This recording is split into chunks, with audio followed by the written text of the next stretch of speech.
Live from Schellenberger Field on the campus of the University of Lynchburg. Men's soccer on the docket on LHSN. Thank you all for tuning in tonight.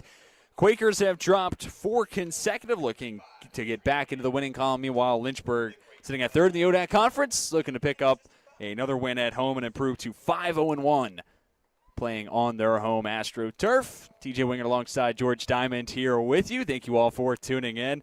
And, George, we're coming off of a hard-fought women's soccer battle between Virginia Wesleyan and Lynchburg, hoping for more of the same tonight. And it's a rematch of the ODAC championship game last year.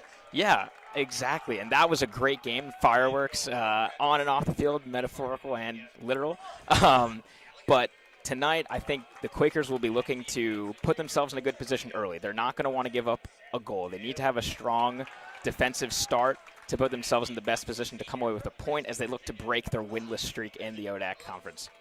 And there's plenty of talent on both sides of the pitch tonight. Give you some players to watch, starting with the visiting Quakers. And, I mean, Kenny Nzekwe. The conversation starts and ends with the junior from Nigeria. 8 goals already this year, tied for second most in the ODAC, just behind Evan Blow with, not to mention, 14. But that's a different conversation for a different day. But Nzekwe, an electric scorer, no doubt about it. Yeah, 100%. He's got a great finish about him. He knows how to strike the ball. And that rings true with his 8 goals on the year. He'll be looking to add to that tally tonight. As is Luke Mega, 5 goals over the last 5 games played, including last time out against Ferrum this past weekend. Now let's talk about some of the keepers. It's Roman Robinson between the posts tonight for Guilford. Currently enters this match third in the ODAC with 58 saves on the year. Over the last 4 games has surrendered 20 goals. And going against him, making the first start in a 5-game stretch, Kyle Gallagher, grad student from Haymarket, Virginia, first team all-conference last year, is back between the posts. A bright emergence to have him back out in the starting lineup. And hopefully, if you're a Hornets fan and Coach Chris Yeager, hoping to see some good play out of your grad keeper. Yeah, 100%. I mean, longtime Lynchburg fans, students will be familiar with Gallagher and know how what the quality he offers between the pipes. But it'll be a steadying presence for the Hornets tonight as they look to stretch their win record in conference play. And it had been Justin Ennis the last 5 games for Lynchburg. Good problem for Coach Chris Yeager to have in the sense of having 2 veteran and very quality keepers. And speaking of the coaches, Coach Chris Yeager, 19th season, and he's done it all, including winning the ODAC last year, topping the Quakers 5-1 in that championship game, of course being played in the spring due to COVID-19. And on the other side is the reigning ODAC Coach of the Year, Corey Speed, in his 6th season at the helm. He was the 17th coach in program history, and he's coached at all 3 levels, D1, 2, and 3, as well as NAIA, and, of course, Coach of the Year award last year. 2 teams getting set and take the pitch. Guilford enters with a 5-5 record, 0-4 in conference play. That puts them tied for last in the conference standings. So it's tough to go on the road and knock off a team in the top 3 of conference standings, but we're getting to the point in the year where this is must-win territory for Guilford. Yeah, I mean, if you want to make a run, an appearance even in the postseason, then you got to just figure out what you got to do and do it. I mean, if that involves going to a team that's going to test you, that's going to challenge you, that's going to make you have to fight hard, then you just got to go out there and tough it out and see if you can get a result. And so far in conference play, outscored 20-3. So we may mention Roman Robinson has given up 20 goals over that 4-game stretch, also 27 saves. So I think the big X factor for Guilford tonight is limiting the amount of shots, this is going to be easier said than done, that you give up to a very potent Lynchburg attack. So, again, easier said than done. Not easy to slow down Luke Mega, Kenny Robles, Brennan Lagana, Seth Dale, Joey Daly. You name it, it is a tough attack to try to contain, let alone completely blank. Yeah, it's going to be a really hard challenge for this Quakers defense. I think you might see them drop back to try and absorb that pressure because, quite frankly, they might have to. Otherwise, they might be getting beat left and right. And meanwhile, for Lynchburg, we've already mentioned a few names on the offensive side. I think a big thing to keep your eye on. We'll talk about some players who aren't in the starting lineup that normally are. No Nick Foley tonight. Instead, it's Josh Auger making his 4th start of the year. So a little bit of a center back swap. Nick Foley, a grad student. Classes sometimes get in the way, and he won't be in the starting 11 tonight. So Foley's a team captain, a center back, very vocal. And now Auger's coming on and trying to replace some of both the production but also the leadership qualities. Yeah, it's a big loss for the Hornets for sure. But, you know, if you're anyone who's coming off the bench in that position, Josh Auger or otherwise, you know that the team's got your back and that you have it in you to give a good performance and fill in when needed. It also helps having Griffin Phillips flanking you to your left, senior who's started every game now for Lynchburg. And on the other side for Guilford, Ben James, Patchy Ratzinger, Chapita, both making their first starts. Had played in 3 games prior, now both thrusted into the starting 11. And that takes out Logan Haustein as well as Jasper Ardinger. Normal starters, both had started all 10 games entering tonight's play. But instead they give way to James and Reisinger Chapita. Early possession goes to Guilford. Kenny Robles now for Lynchburg. Good ball ahead. Ball. Brennan Lagana draws 2 defenders, including the likes of Parker Willis. Now fed back to Logan Ure, sophomore from Clayton, North Carolina, 3rd-team All-Conference last year, has 3 goals this season. Looking middle of the field, taken away by Carter Averett. Again at the feet of Lagana, poked away. Loose ball now picked up by Riley Copeland. Give goes back to Ure. So looking for some players to step up on the defensive side. This is a Guilford team, as mentioned, was in the ODAC championship game last year. Did lose a fair amount of players, both in the midfield and across the back line, and that's the tough part about college athletics. Every 4 years, you're finding people to take over new roles and have to fill in the gaps from the classes prior. But if Guilford's in a position to try to slow down the Lynchburg attack, they have players who can get it done. Logan Ure, the center back, quality player on those set pieces. And, of course, we've already talked about Kenny and Zekwe and everything he can do. But also Riley Copeland, 5 goals, 5 assists for the junior from North Carolina. But it comes down to trying to slow down the Lynchburg attack, which, of course, as mentioned, easier said than done. Auger brings it to the near side. This is Seth Dale. You'll see those backs push up far up the pitch. If you haven't seen a Lynchburg game yet, you'll see Daly and Dale come all the way forward. Lagana, mega, shot on goal, stopped by Robinson. Well, it's a great run into space by Mega. He's able to beat his defender for pace and find that pocket of space between the center backs. And it's a lovely through ball. Comes in, Mega does well. But the Quakers keeper stands tall and deflects it away for a save. Well played by Lynchburg. The header has it for Daly. Mega, Shalita, both in the vicinity. Roman Robinson punches it up and now cleared away, at least outside the box. Ball still live. Averett settles it, but a touch too strong, and it goes across the end line. Goal kick inbound for the sophomore from Winston-Salem, Roman Robinson. Comes in today with a 68.2% save percentage and a 2.89 goals against average. And already the Hornets attacking players are starting to test the Quakers defense. That was a sequence where they had about 3 shots on goal in under 30 seconds. So if they can keep that up, then they'll back themselves to score, certainly. And Zekwe fields off the chest. Reisinger Chapita plays all the way back. It's with Ure. Gives to the keeper, Robinson.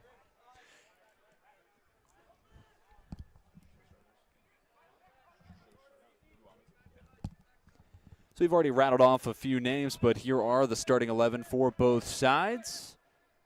We talked about some of the movement in and out, so keep your eyes on number 14 and 15 for Guilford. Those are new members to the starting 11 as Lynchburg gets it back to the 18 and now get across the near sideline. Bruno Gonzalez also someone to watch, making his 8th start of the year. Do a lot in the midfield trying to possess.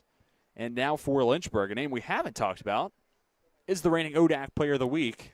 Tough player to overlook, but Bailey Kearns. 2 goals against Ferrum, both coming in the first half, then also a goal in the game prior at Roanoke. Yeah, and he's someone who could play an important role in these set-piece situations in the box like this.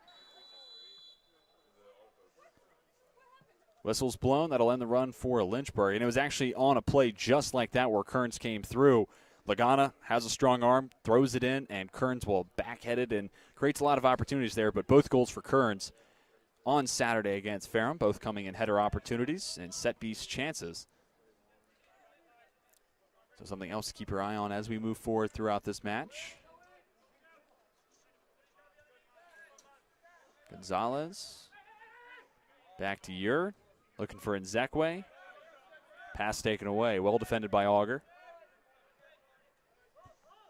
So for Lynchburg, winners of 4 of their last 5, 2 shutouts in that stretch, but also 2 different games for Justin Ennis, surrendering 3 goals, and that's probably what gives way to the change in keepers.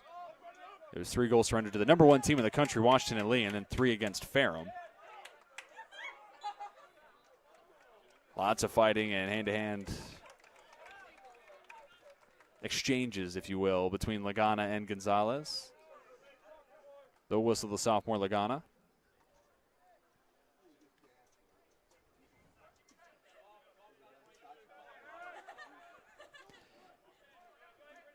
And we've already talked about Guilford 0-4 in conference play.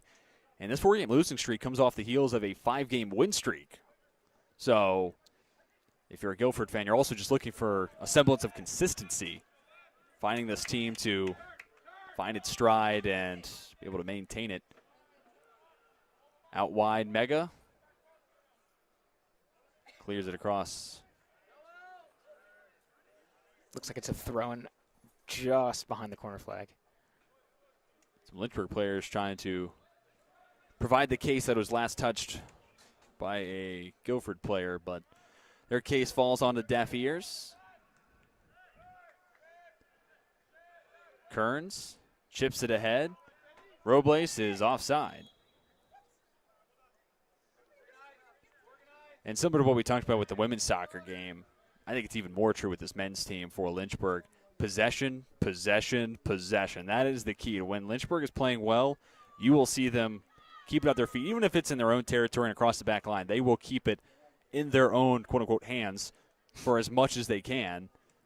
And make the clock a factor, but also force the defense to get stretched out, play aggressive, try to find an opening on the other way.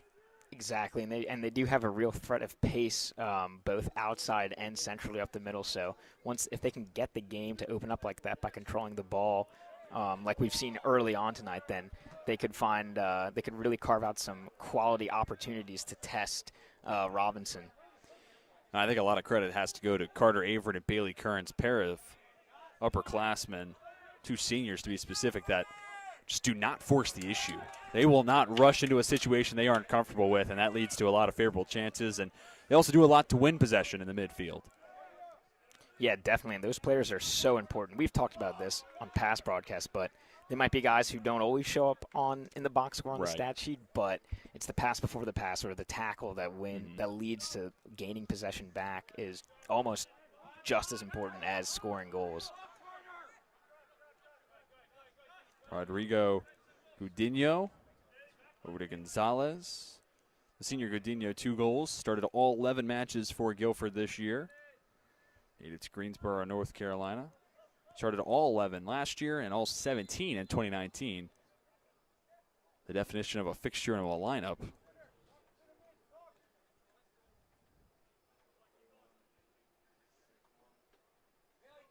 We have a free kick chance for Guilford. From right around midfield. Quakers play it short. Adrian Pineda. Pass goes wayward and across the far sideline. Lynchburg trying to play the advantage. Mega to Lagana. Over to Monzi Shalito, who picked up his first goal of the season against Ferrum. Came in a rebound chance. Does have 4 assists to go with that goal. Kearns, Shalita, offside.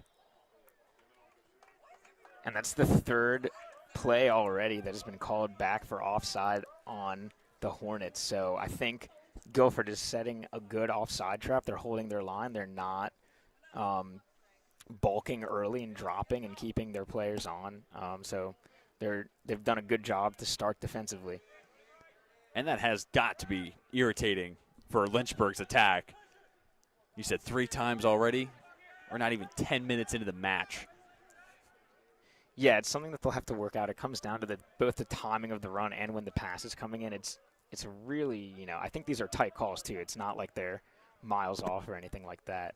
But, yeah, it is very frustrating, especially because they're going to be set up well. Like, the final ball comes in and it's great, and it sets them up in good position. But can't be done if it's offside. So that said, like a moment ago, Robinson made a nice save. Won't count, but it was nice to look at. And see if that trend continues throughout the rest of this one. Robles with real estate in front of him, trying to find Shalita. Cleared away instead by Willis.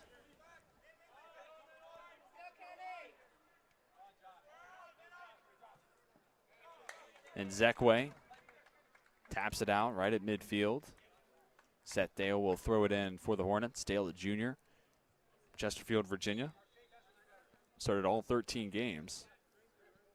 And now, normally it's Dale, who is the youngest across the back line. Now that shifts to Auger, the sophomore. But again, when you go from Foley to Auger, not an easy replacement to make. But when he's flanked by a pair of seniors and then a junior and Dale, makes it a little easier. Lagana takes the shot with the left foot. And Lagana's one of those players that, more often than not, most of his shots have come from the left foot, which is not something you normally say about someone who's right-handed. This one is last touched by a Quaker on its way towards the post, and we have our first corner of the day. And he does so well to take a touch with his head when the ball is still bouncing. I mean, to flick it over to yourself like that is a really good way to get out of pressure like that. It's hard to do. Looks like it deflected off a Quakers player, so now we've got an in-swing corner from the Hornets. Robles takes it from the far side post. No one's home. Shalita Whoa. just barely misses. A tad too tall on the rebound look. Well, he wasn't far off there. It was a great strike. He kept his body positioned correctly. He didn't come under the ball. He did well, followed through with his laces, but unfortunately just didn't quite get the dip on it that it needed. But these are encouraging early signs for the Hornets. Coutinho over to make that Doyle. Junior from Clayton, North Carolina, gives back to Robinson. And for Guilford, they're just looking to get it out away from their back line. When they have had possession, been a lot of passing between the likes of Doyle, Willis, and the keeper Robinson. Yeah, 100%. And the Hornets have pressed up, and they're trying to force them to either play along or force a turnover here high up the field. That's what it's all about these days in soccer. The press is hot right now. But Coach Yeager's been able to implement that to great effect so far this season. And if they are able to score tonight and get a win, it'll be thanks to that. Coutinho absorbs the contact from behind. It goes against Mega. Another whistle blown. Another big factor in tonight's matchup. It's a code red game. So student athletes are out in strength to cheer on the men's soccer team here at the University of Lynchburg. So a solid crowd is mounted up on the far side and on the track. Set piece with nothing to show for it for Guilford. Coutinho has Kearns in front of him. Gave to James. Now it's back to Doyle. Once again, James making his first start of the season. They played in 3 games preceding this. Averett tripped up in the midfield by the opposing number 22, Riley Copeland. Copeland, 5 goals in the years we mentioned earlier. He's been held scoreless, though, in the last 4. And then those 5 games came in a 6-game stretch preceding it.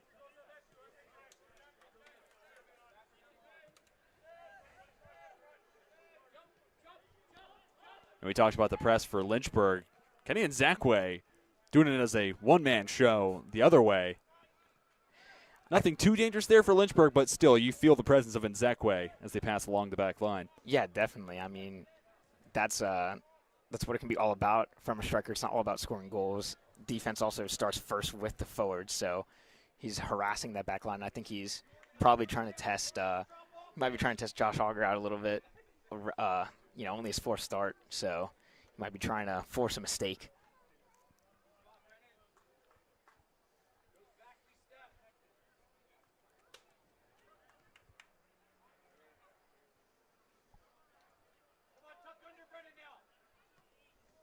Doyle's pass taken away. Picked up by Shalita. Flicks it forward. It's Lagana. Playing it back and headed away by Guilford, at least getting out of the box. Averett's there. Seth Dale gets past one defender, takes on Gonzalez, gives to Kearns, reigning ODAC Player of the Week, draws the second defender. The Quakers take it away. Long ball ahead for Nzekwe. Nzekwe in front of Phillips, slows down the tempo, swings to Copeland, and Mega takes it right back for Lynchburg. Just over 15 minutes into tonight's play. Mega nearly got to it, but instead Ure gets it to Robinson. Luke Mega is a really fun player to watch. If you haven't watched a Lynchburg game this year, plays tough, he's scrappy, he's really quick, shifty, agile player, and also he just has moments like against Ferrum where game's getting tight, the Panthers are putting up a good fight in the second half, and Mega sets up outside the box, settles it, and bends it home against the far side post and just does things that most normal folk like myself marvel at and just wish they could do. And it completely changed the complexion of the game. And it was a big moment to make sure Lynchburg stayed in the driver's seat. And he just has that ability to say, hey, this one's done. I'm closing the door on this one. Yeah, Mega's an electric player to watch. He has a lot of energy, and he's got a big bag of tricks that he can do on the dribble. Had 9 goals, 1 assist last year, 6 goals, 2 assists this season so far.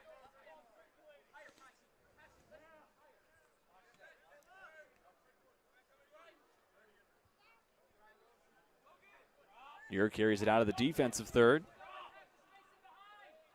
Kearns applies some pressure. Gives back to Doyle. Now it's with Gonzalez.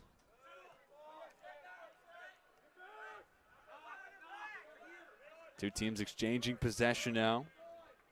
Yeah, it's gone back and forth the last 5 minutes. For every chance that the Hornets have created, Guilford have threatened with one of their own.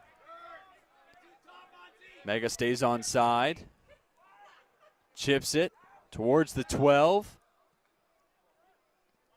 Shalita battles Godinho, excuse me.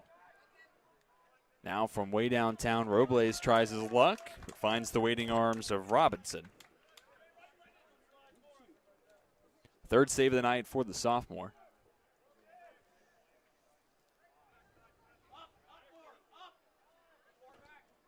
Coach Chris Yeager calling numbers forward. We've already talked about the press, and it's been intense so far, and it might be dialed up another notch or two. Yeah, for sure. We're about halfway through the first half, so the Hornets will definitely be looking to keep that pressure up as long as they can, although it is, draining to run. It does demand a lot of stamina. This is a Lynchburg team that has a fair amount of quality reserves they'll call on. Liam Lovell has played in every match. Zach Whelan has been a really nice addition. He's played in 11 games coming into tonight's play. Michael Rendon has touched the pitch at least once in every match. And that's what you're going to have. If you're going to play that aggressive press, you're going to have people to call on for fresh legs. Yeah, definitely. It's a real boon to have a good wealth of reserves to be able to draw on at different points in the games. You can keep your starters fresh, and you can just, different guys provide different looks on the field. And especially at the top of the attack where you see Robles, Mega, Lagana, see guys like Patrick Bakunis and Trevor Miller come on in their spots. Miller in specific has been playing really, really well when he's gotten some chances. Pass goes across the sideline from Reisinger Chapatia.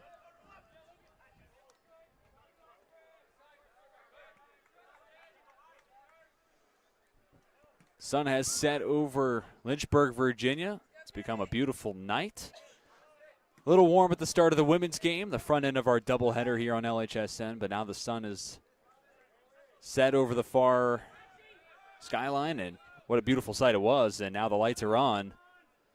Weather's starting to drop. It's that time of the year. Just talking to some of the staff members for LHSN where it's cold in the morning, got to have the hoodie ready. Yeah. But then by the middle of the day, you are ready to take the hoodie off. Yeah. And now it's at nighttime, and it's going to start getting cold again. Fun times in Virginia. Oh, 100%. But it is grilling time, especially if you're on the other side of the field by Westover Hall. You can make use of those nice grills that they have over there.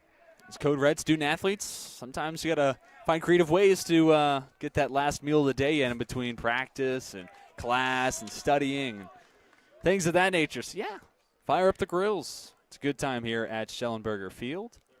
A couple subs checking in for Guilford, including Jasper Ardinger, who has now played in all 11 games for Guilford, but not in the starting 11 for tonight's match. And the other substitution was Cortez Herring, a sophomore from Fayetteville, North Carolina. He, too, has played in all 11 games for the Quakers. They come on for the two new members to the starting 11, James and Reisinger Chapatia.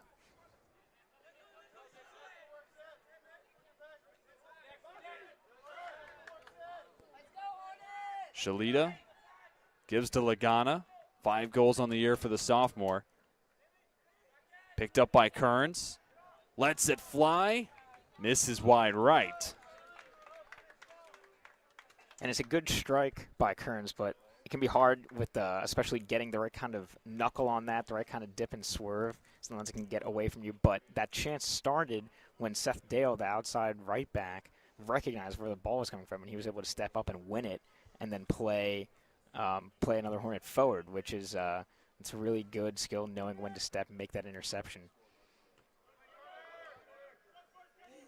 Everett wins possession with the header forward. Robles has 2 defenders all over him.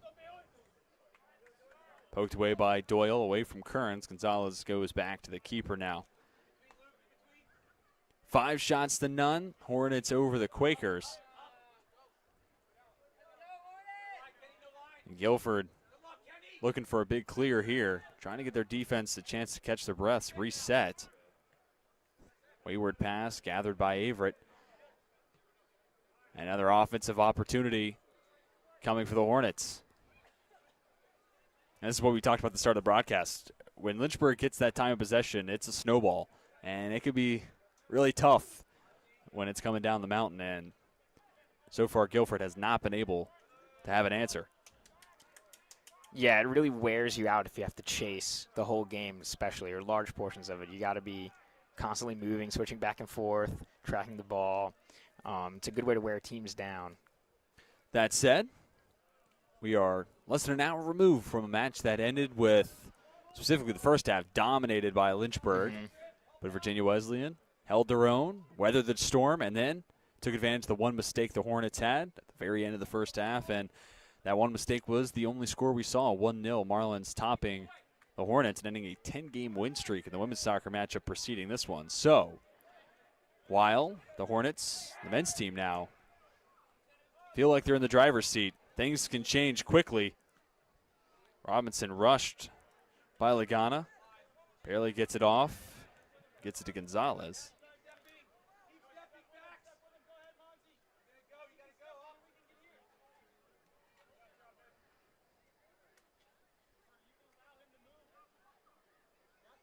.22 minutes and counting left in the first half. Kearns slides in.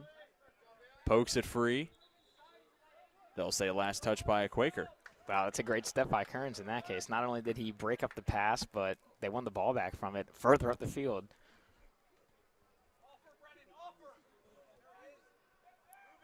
Lagana on the inside. Ooh. Kearns. Robles with Gonzalez a step in front of him. Well defended by Robles. Goes out across the sideline. Possession. Stop me, you've heard it before. Goes back to Lynchburg.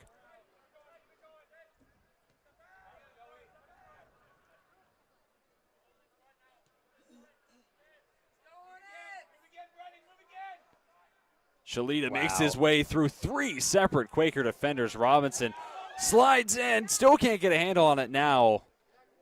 We'll get both gloves on the loose ball, ending the run for Lynchburg. Well, that was just impressive from Shalita. I mean, not only the speed and strength to muscle off 3 defenders, but the control that he had on the ball. He basically just moved in a straight line. They couldn't stop him. But it was, even though he couldn't quite secure it first time of asking, Robinson ended up holding on to it without the Hornets getting a shot off. Here comes Copeland the other way. Guilford finds themselves in the attacking third and have now earned a corner. And we were just talking about it. It can change quick. Mm-hmm. And that's the type of play where even if it doesn't result in anything, you can get away from the back line passing and catch a breather there, and now you have a set-piece chance. And this is where you really get to see where Corey Speed can do and put his fingerprints on this one. Reigning Conference Coach of the Year. Corner sent back out to Pineda. Tries to take the rebound shot. It's deflected a few times. Last touch by a Hornet. So yet another corner on the way. And it's Copeland out to the far side post.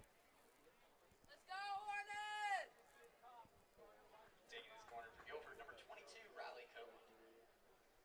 6 players inside the 18. Pineda just outside the box. Immediately headed away by Luke Mega. We'll try again.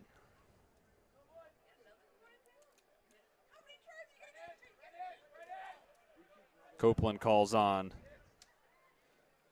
Gudinho. See if maybe they take it short here, or if he's just going to try and send it to the back post. Initially what I thought, but instead Gudinho headed out to the post and sent it towards the 12, headed away by Joey Daly. Shalita gets a foot on it, sends it out. And if you're the Quakers, you really got to think that, you got to wonder how many opportunities you're going to get. So corners are going to be pretty important. Set pieces are going to be important, especially when it's close to the goal.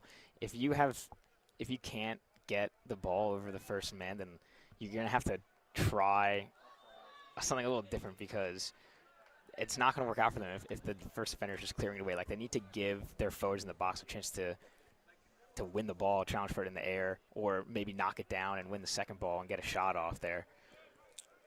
And Zakwe was offside, so Lynchburg will build all the way back with Kyle Gallagher starting the possession. Not a name we've had to call yet today. Gallagher is back between the posts if you're just tuning in. Grad student making his 8th start of the season, 1.27 goal against average, 77.5% save percentage. Monzi Shalita picked up his first goal on Saturday. He's been all over the attack today. Well played by Luke Mega. If it's going to go across one of those lines, you'd definitely rather be a sideline throw-in deep in their own defensive third for Guilford. And, again, it goes back to those little quirks that Luke Mega gets right, and that's one of them. And it results in an immediate turnover. Shalita, Lagana. Pass is broken up by Gonzalez. Nice play from the junior. Herring swings it over to Copeland, who has it jarred loose. Throw in for Guilford. So what's on the line, in this matchup? Well, visiting Quakers 0-4 in conference play. They're going to try to make the ODAC tournament and try to get back where they were last season in the conference championship game. Well, you're going to need a string of wins. They had a 5-game win streak. That's then been followed by 4-game losing streak, so they're looking to get back to their winning ways. Meanwhile, for Lynchburg, currently 3rd in the conference standings, half game back of Randolph, who's 3-0-1, and then a full game back of Washington and Lee, who is the lone loss to Lynchburg in conference play. So you're looking to keep pace with those top dogs as the rest of the conference hits the pitch throughout the rest of this midweek play. And both these teams will be in action this upcoming weekend. For Guilford, it's on the road at Randolph. For Lynchburg, it's at home, taking on Shenandoah.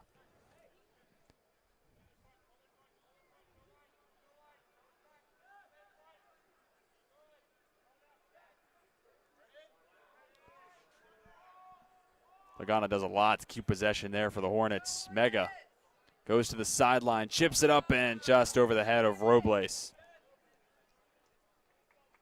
That pass is a little lower. It looks like Robles might have back post. Yeah, he made the run. It was on as the Hornets get themselves a free kick in great position here just outside the 18-yard box. And you were just gushing over the play of Seth Dale, and there it is again. Yeah. I mean, this guy is automatic. When he gets the ball at his feet, it is tough to take it away from him. There, takes on the contact. Free kick will be taken by Kenny Robles. Let me talk about a player with soft touch and plenty of finesse. It's Robles and the guy right next to him, Luke Mega. 3-man wall in front of the 2. It'll be Mega to take. Gives short.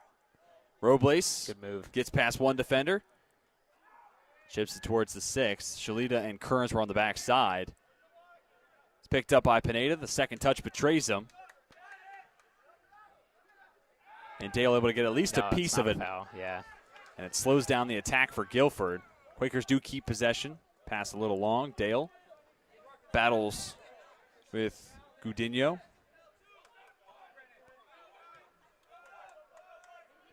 Willis sent pass back to Ure. Now it's out wide with Doyle. Pineda gets the pass off just before the slide attempt from Shalita. Nice run there for Guilford, able to build from the back line all the way up to the forward spots. No one's at home to answer the door on the pass towards the box. And it started from that chance earlier that the Hornets created. They were able to make a nice little play on the set piece, but the ball was cleared, and Guilford were ready. They were ready to spring the counterattack, but they weren't able to find the net. Robles has it poked free. And those are the type of runs that you'll want to see if you're a Quaker fan.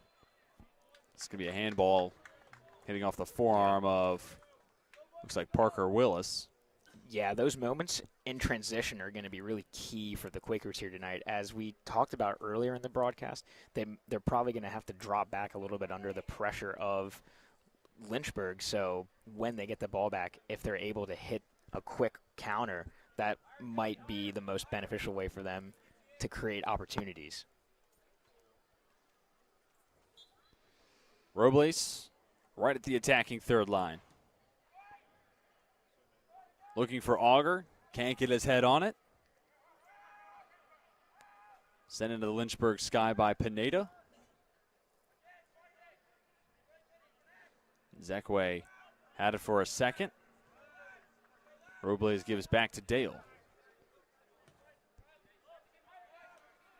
That's where I have to give a lot of credit to Guilford, where we've seen this men's soccer team for Lynchburg really have a even more dominant advantage in possession. And talking percentage-wise, time of possession has definitely been a strength and something that the Hornets can tout. But when they've won it, it hasn't been quite as quick and immediate and, lack of a better term, easy as it has been in some prior matches. Guilford's been able to feed on it, jar it loose, keep it loose for a little bit, before a majority of the time it has gone the way of Lynchburg. Yeah, certainly. I mean, I think that the Quakers know what's at stake, and they want to return to the postseason. We saw some changes in their lineup tonight, perhaps prompted by their coach wanting to try something different. But they've come out, they've bended, they haven't broke yet. So they'll be definitely looking to keep themselves in it, try and snatch a goal maybe before halftime. We know how big of a goal one of those can be. Especially with 7 seconds left on the clock. If you missed it, women's soccer had that exact occurrence happen to them. One mistake after pressing the attack gave way to Virginia Wesleyan Marlins. Take advantage and put the lone goal on the board. Lynchburg looking to write a different script. Dale has it deflected away by Bruno Gonzalez. And they had numbers in the box there. Dale's looking to find the head of someone. They had about 5 runners making different approaches to the net, so he had a wealth of options to choose from. But the Quakers step up, block it, and now the Hornets have a throw. Zach Whelan checks in, comes on for Monzi Shalita. As mentioned, Whelan has been a really nice reserve player for the Hornets. Cross from Dale, goes out to Mega.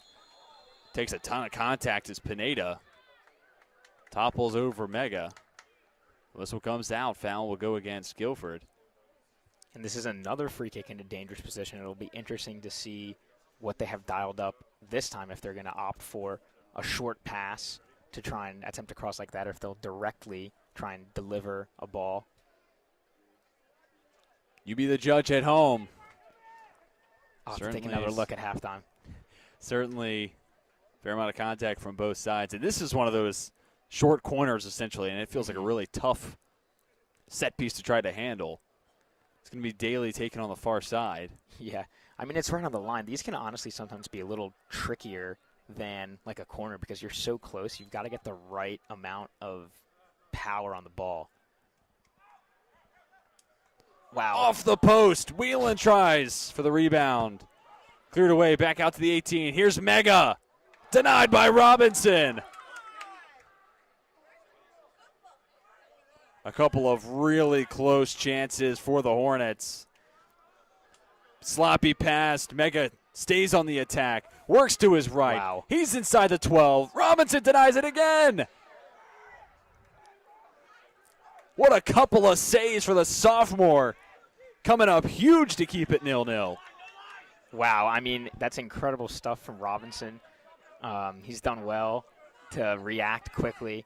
But that was, if you're the Hornets, you've got to be thinking to yourself, how did we not just score right there? I mean, seriously. And it's not just anybody taking those shots as the player is down on the pitch for Guilford. The athletic trainers are going to go out and check on that player on the turf. Clock stops at 9:48. But additionally, those are shots from Luke Mega. That's who you want taking those rips from inside the 18. But Robinson there to answer the call both times. Let's start with the short corner. Off the head of Bailey Kearns. He had 2 of those on Saturday against Ferrum. Instead hits the post this time. The first save for Robinson. Takes every inch of his body. And then here's the second. Right at the 12. Wow. I mean, we talked about how it can be difficult for those close free kicks, but the delivery was on point. Kearns was there. They were denied by the post. That's very unlucky. They get the rebound, which is cleared away, and then Robinson stands on his head. At the end, Mega did so well to just get through like 3 bodies and then just take a shot, but it needs to be toward a corner. It was a good shot, and it's tricky. It's very tricky in the box with lots of bodies around you, but he ended up kind of shooting it down the middle, and you really want to be going for the corners there just to make it, give yourself put the ball as far away from the keeper as possible. But again, it's so hard to keep track of all of those things. And we talked about the Mega shots, but focusing on that Kearns header, Yeah. that's really unfortunate for Lynchburg because you go back to the women's soccer game earlier, even some chances we've seen this one. On those header chances, it's easier said than done, but you want to get the ball down. Trying to get on top of the ball, get it down towards the turf. And same thing with, we saw Shalita's rebound chance earlier where he just gets underneath it pops it up over the post. Narrow but close. Kearns that time, solid contact. Yeah. It was a line drive, but, of course, finds the middle of the post instead. So a little bit of unfortunate luck there for the Hornets. Otherwise, we're talking 1-0 Lynchburg. And on that sequence of attempts, 99% of the time, we're talking 1-0 Lynchburg. That was worth, honestly, 3 goals. I mean, those opportunities were just so big, and they came at such just close to the net that it's unfortunate for them that they didn't score. Now, if you're the Quakers, you're thinking, wow, we're putting in work right now. We need to relieve some of this pressure. They're really going to need to find that goal one side, honestly, before halftime. And it won't help. The player down is Riley Copeland. 5 goals, 5 assists for the junior from West End, North Carolina. He was down for a while, but now that he's up and walking towards the sideline under his own strength, that is a good sign for Guilford. Hopefully we can see Copeland return to the match. Yeah, it's a shame. You never want to see players on either team have to leave a game due to an injury. So hopefully he'll be evaluated and will be cleared to return.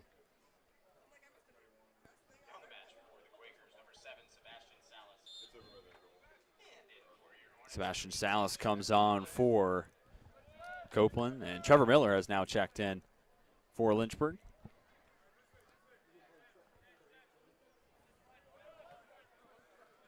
Miller playing in his 9th game of the season. Robles heels it towards the aforementioned freshman Miller.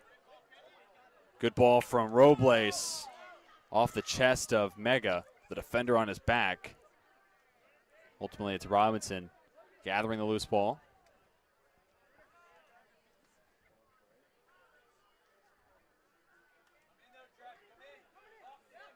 Logan Ure carries forward for a few strides. Now Salas. Coutinho over to Nzekwe. Pass then taken away by Bailey Kearns. Wow, and look at Nzekwe coming back and filling in at center back and winning the ball back. That's incredible. His work rate is off the charts tonight.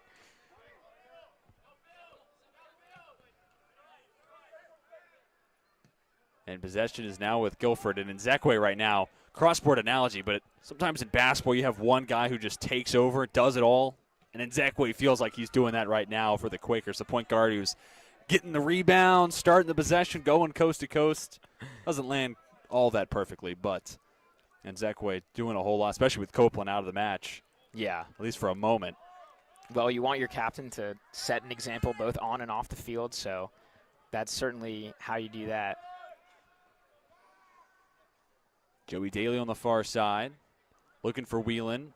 Leaves the pass a step behind the sophomore. But as the season has worn on, Whelan has gotten more and more chances. The minutes have gone up. They're going to call Mega for a foul here against Godinho.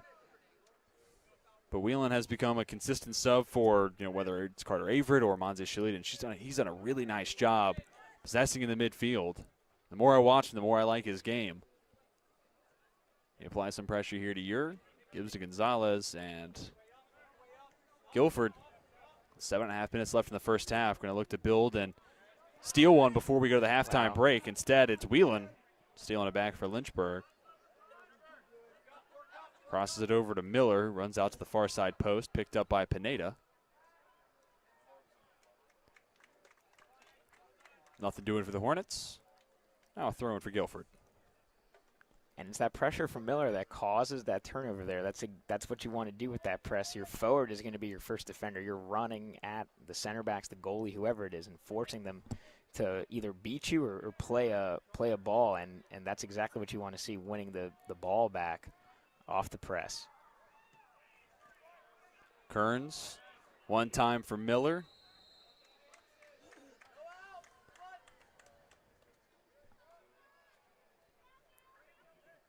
Possession awarded to Guilford.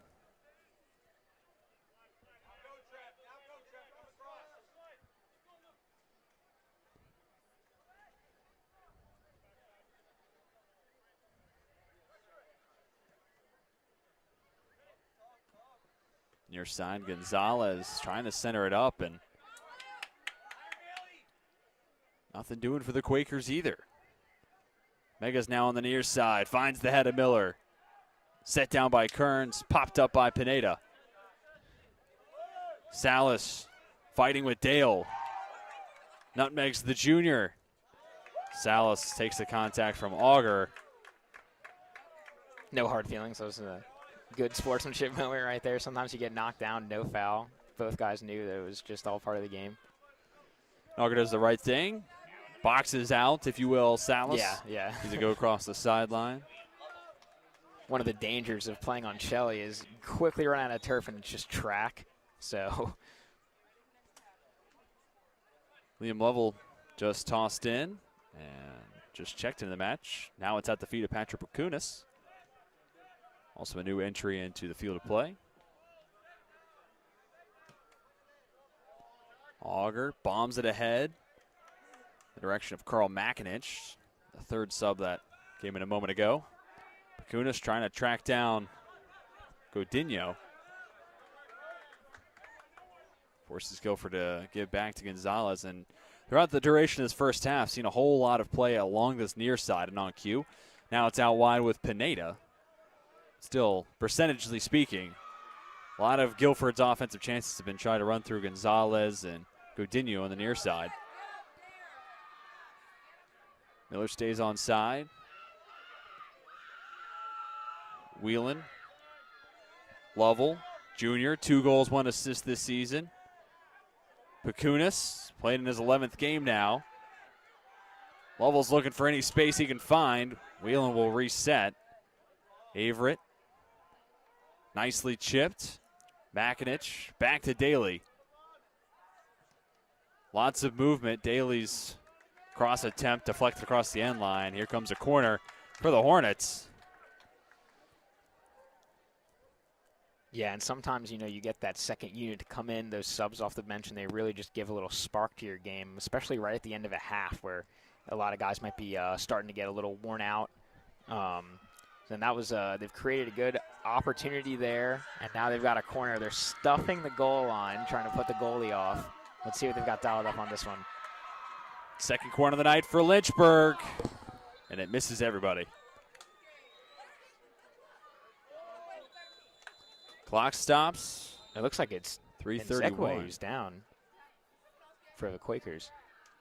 And I would have to agree with that spot. Looks like Kenny Nzekwe is down on the turf. Also a player down for Lynchburg.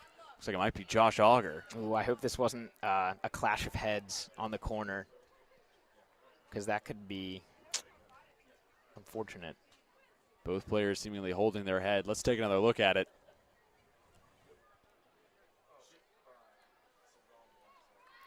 Apologies on that little hookup. We'll get you that replay here in one moment.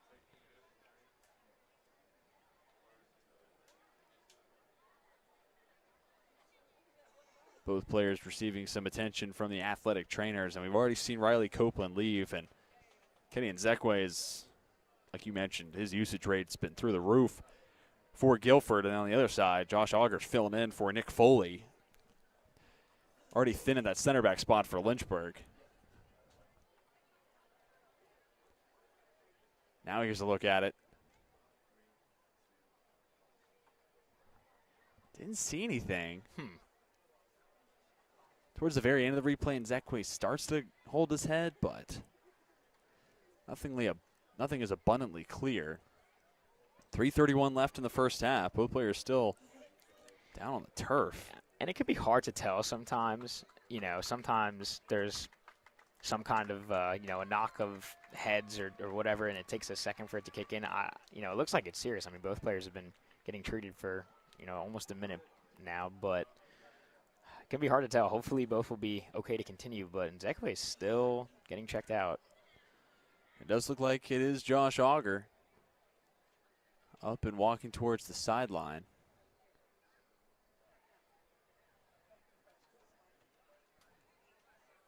And Nzekwe, as you mentioned, still down on the turf. And that would be a big blow for the Quakers. He's their captain, their leading scorer, and he's really been setting the tone and the pace for them tonight in this first half. So to lose him would be a big blow. It'll be Michael Rendon who comes on for Auger, and what likely happens is Carter Averett essentially shifts back to that center back spot, and Rendon moves into the holding mid. Speculation, right. We'll see once play gets underway, but that holding mid center back position, similar enough to where ideally if Auger's able to come back in, Averett can handle the load for 3.5 minutes. The rest of the first half.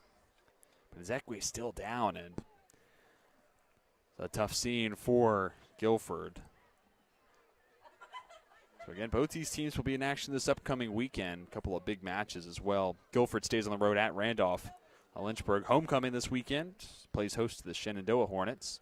Battle between Hornets. Not looking forward to trying to call out things in that matchup, but that point aside, hopefully you're all able to join us this upcoming Saturday. We got field hockey at 2 o'clock, women's soccer at 4:30, men's soccer at 7:30, and you're stuck with yours truly throughout the entire day. Here's a look at a strong crowd on hand. You can expect to see more of that this upcoming weekend. It's a code red game. Student athletes mostly wearing red. Seems like most people got the memo. Proud to display school colors. And it seems that Dr. John M. Tom's track has proven to be the place to go. Yeah. To watch these games. You have the Westover Hall decks on the far side, but a lot of people opted for the track, named after former cross-country coach here at Lynchburg. And Nzekwe is now up and on his feet, walking towards the sideline on his own strength. So that is a positive sign, but Nzekwe was down for quite a heap of time. But we hope the ever-talented junior is able to get back out on the pitch. Think about this. As a freshman and a sophomore, first team all-conference. I mean, this is not just the best player, at least in my eyes, the best player for Guilford. This is one of the best players across the ODAC. Yeah. So Nzekwe will check out, and Junior Chavez from North Carolina, junior, will come on in Nzekwe's place.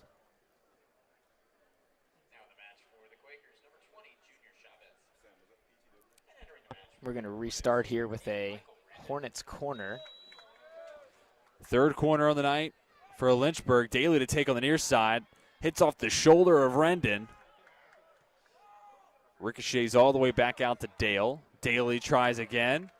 Off the body of Gonzalez. Now a throw-in for the Hornets.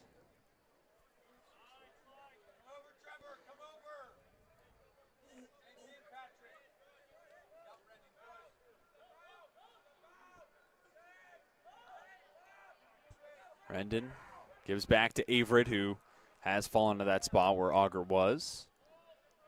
Phillips now to the far side, finds the left-footed striker Daly. Whelan has the cross attempt cleared across the end line, and this might be a little interesting, but now Lynchburg holds the advantage in corners, 4-3. All 3 corners for Guilford came in a span of about 15 seconds game time. And when you put that context around it, that on top of a 10-0 shot advantage, that explains some of that disparity. Pacunas, far side post. Whelan heads it down. Deflected off the body of Chavez a couple times. The two continue to tussle. Oh, the back post is wide open. Dale's looking for it. Avery gets a foot on it. Oh. Rendon, big whiff. Right around the 12-yard mark. Possession stays with the Hornets. Pacunas creates some space for himself. Has it tapped across the end line. And now a flurry of corners continue for Lynchburg.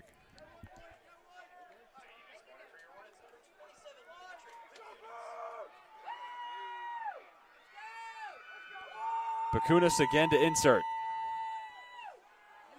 Misses everything, sails over Whelan's head, tries to keep it in play, goes out across the end line. Goal kick coming from Robinson, and what a huge stand there. A couple of set-piece chances, and now with less than 90 seconds to go, feels more and more likely that we're going to the break 0-0.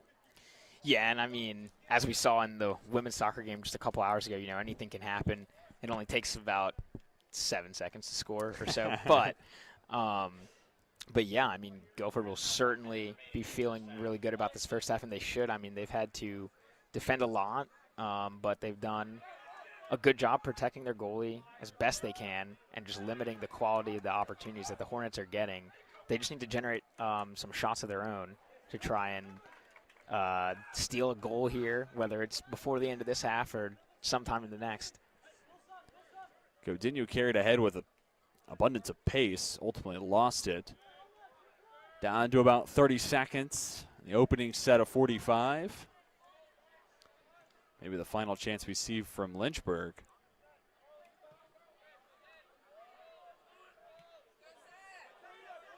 It's with Dale. Head for Miller. 15 seconds and counting. Off the body of Willis. It'll be a throw in for Dale. 9, 8, 7, 6, 5, 4. Kunis will try, but he will find the body of Logan Ure, and the final seconds of the first half will tick off the clock. 0-0 your score at the break. A hard-fought battle, and we'll come back after our first break over halftime to talk about, reset what we saw from the opening set of 45 between the Hornets and the Quakers. So don't go anywhere. More between Lynchburg and Guilford coming to you on LHSN.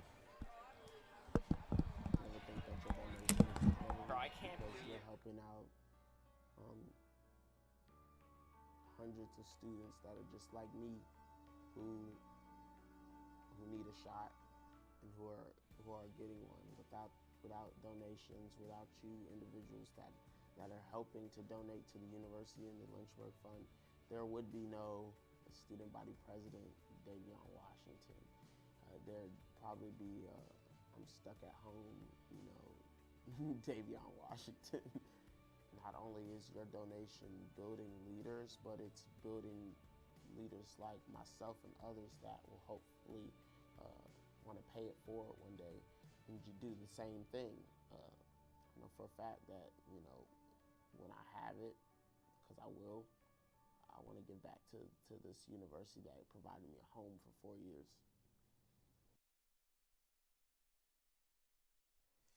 When you come to the University of Lynchburg to earn a master's degree in athletic training, you'll spend time in the classroom, but you'll also spend a lot of time in our top-notch facilities, learning from athletic trainers and working closely with our student athletes. In the Graduate Cadaver Lab, you'll learn about the human body in the best way possible, by actually studying the human body. This will provide a foundation to make you a much better athletic trainer. In the athletic training laboratory, you'll get hands-on experience, practicing your skills, applying concepts from the classroom, and working with faculty on research projects. It's also where our hydrotherapy facilities are. This space is also used by students for studying and practicing skills outside of class time. In the Sports Medicine Clinic and Turner Gymnasium, you'll work with student athletes from more than 20 NCAA Division III sports teams, helping get them back to practice and into the game as soon as possible. As an athletic training student, you're a big part of the success of our sports teams and the success of the local athletic teams. We see this relationship as a win-win situation. You learn, and that helps us win.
Welcome back to the University of Lynchburg. We're at halftime between Lynchburg and Guilford. Knotted up 0-0. Here are the stats from the first set of 45. The score is where it matters most, but in just about every other category, it's pretty one-sided. All three of those corners, by the way, for Guilford coming at about 15 seconds of game time apart from one another. And all three offsides from Lynchburg coming in the first 10 minutes. After that, it settled into a really strong possession showing for the Lynchburg offense. And they had chances, including this barrage put on by seemingly Luke Mega by himself. But where it matters most, none of them hit the back of the net, and we're tied up 0-0. Yeah, it's unfortunate for the Hornets because they've created a lot of high-quality chances, but the finishing touch just hasn't been there, or they've been denied by Robinson. This game is actually reminding me of the earlier game that was played on this field, women's soccer versus Virginia Wesleyan, in which the teams that the Hornets are facing just dropped back and were able to hit them on the counter, but they were just able to keep it locked down. So that's what Guilford is going to try to keep doing, is they're going to try and keep playing compact, keep trying to hit a quick ball on the counter, and the Hornets are just going to keep knocking on that door until they get in. And it's one of those spots where we're now in the halftime, and I don't know if either coach can be disappointed from what they saw, right? If you're Coach Chris Yeager, you're saying, well, we put up 10 shots, almost half of them on goal, and Luke should have scored twice on one play. Bailey could have scored on it as well. The defense wasn't tested. Okay, that was a good 45 minutes. And then if you're Coach Corey Speed on the other side, wow, we came out of that half despite all those shots. 0-0. Okay, we're in a good spot. Yeah, definitely. I mean, we'll see how each team starts halftime, but, getting through that first half scoreless is huge for the Quakers. That's going to do it for this first segment. We'll step aside, come back with some highlights, and continue to recap the first half of play between Lynchburg and Guilford, all on LHSN.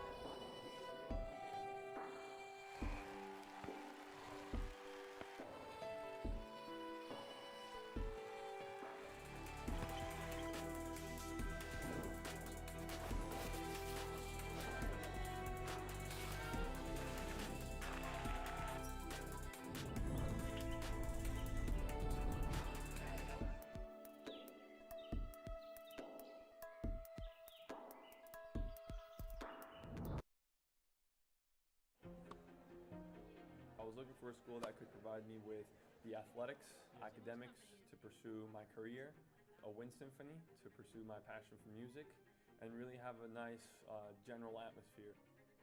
The professors here are really unique, their background and their passion for teaching. It's really a place where you can explore. Lynchburg gives you the opportunity to fail, but also get back up in that period of time and learn from your mistakes. I can make these mistakes within the school environment, but also with the support of other friends, and be ready for the real world when you graduate.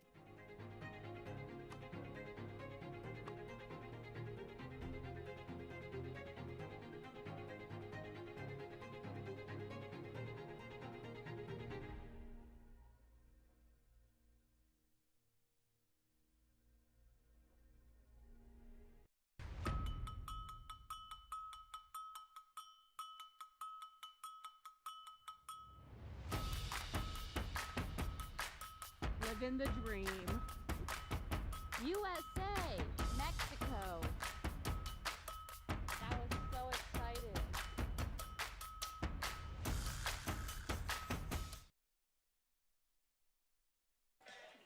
Nil-nil at the break between Lynchburg and Guilford. TJ Winger alongside George Diamond. Thank you all for tuning in this Wednesday night on LHSN. Here are some of the highlights from the first set of 45. George and I will continue to break down some of our big takeaways and big moments from that game. And I think it starts with those offsides early on. Yeah. Lynchburg was feeling out the defense for Guilford, eventually settled into a, you could say, very comfortable position. Time of possession felt 80-20, maybe even more staggering in the favor of the Hornets.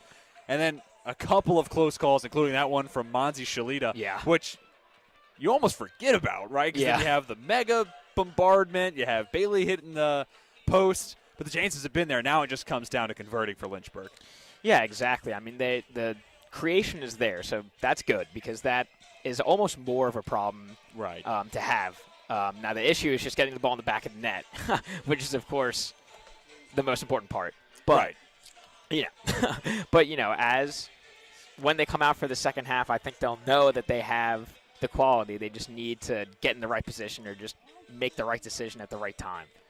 Meanwhile, for Guilford, not a whole lot of highlights to talk about because, well, possession wasn't really in your favor. And what's going to be really telling is when we get to the second half, do we see Riley Copeland and do we see Kenny Nzekwe? Yeah. Because if not, things might get really tough to try to create offense. Those two have done so much with the ball at their feet, creating open space and some of the chances that we've seen for Guilford. Yeah, it's a shame to lose anyone to injury at any point, but it's doubly bad when one of them is your captain and the other is your second most productive player. Right. So we'll see once we get to the second half. If both are back out there, obviously a huge plus for the Quakers. We're going to step aside one final time, bring you back for the start of the second half between Lynchburg and Guilford on LHSN. Lynchburg really stood out for me just because of the way it treated its students. They really do make an effort here. And I've learned that over my 4 years is that they actually do try to listen to what the student body wants, and they try to act on that. They don't really just give you a piece of paper here to then go off and do your own thing. They actually prepare you to like work with different populations, which is what the world is all about. It's just working with people that are different than you. They genuinely care that everyone has the ability to go off into the world and make a difference with whatever they like. For me, that's just being basically in a room with someone helping them achieve their first goal of, I don't know, doing a pull-up. I actually do believe they want you to do the best you can to change someone's life for the better. You can be anyone here, which I think is really cool. But regardless of who you are here, they will make sure you don't fall through the cracks, which is awesome. I have realized that I've never felt lost here. I will not regret ever coming here, that's for sure. So I'm very glad that I came here. Yeah, it's actually pretty awesome.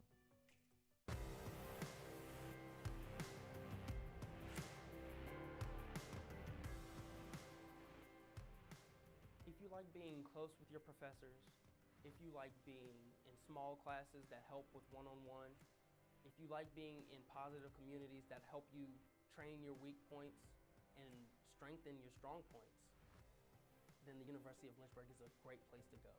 You can never go wrong with the amount of help that they offer, the amount of self-sacrifice that other people will put in for you.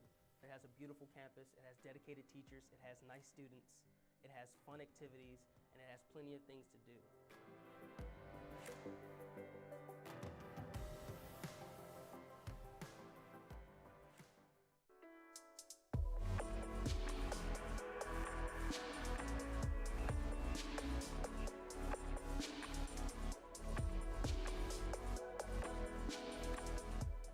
Today's a rough day. Jess and I are officially on a break. The couple canoe has broken up.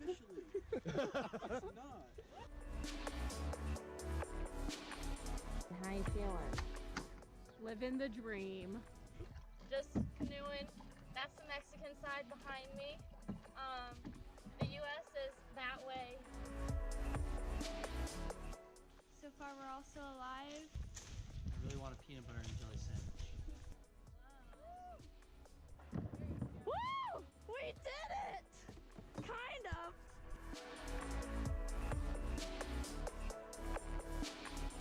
The biggest thing that I've taken from Westover is probably my interactions with faculty. I started working with Dr. Fryer. He's always available for help, and he makes sure that I get to do the experiments and not just be there while he does them.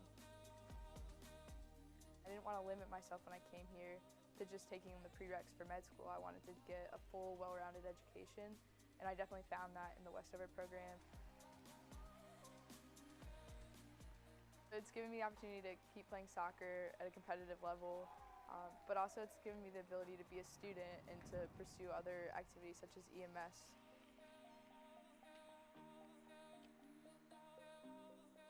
"100% do Westover because it's not something they're going to regret, and it's going to be a lot of work, but so is everything else. It's just going to help build their education that they've already had and make them a better person for it." Welcome back to Schellenberger Field. Players taking the pitch. We're getting set for the second half of play between Lynchburg and Guilford. Knotted up, 0-0. And George, what are some of the adjustments you think both sides can make? Because we talked about it at halftime. I don't know if either coach can necessarily be upset with their first team's performance or the first half performance for either team. Maybe if you're Coach Yeager, you're saying, hey, okay, we've gotten good looks. Now we got to convert. You guys are good enough to do that. And maybe that's your adjustment, but anything else that stands out for either side?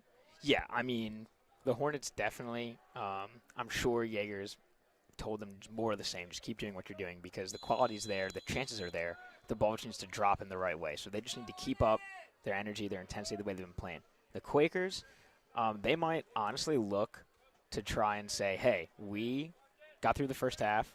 We did it. We kept compact. We protected the goal. So let's get forward a little bit more. Let's try and get some more chances because honestly, even though they still might need to play on the counter for the most part, if they're just going to sit back, that's usually not a winning strategy. Like, it's better to try and go forward than it would be to just sit and drop and just let them come on to you because, I mean, just the generation of shots that the Hornets can produce is just really high. So, I mean, 10-0 in the first half. That backs up your point.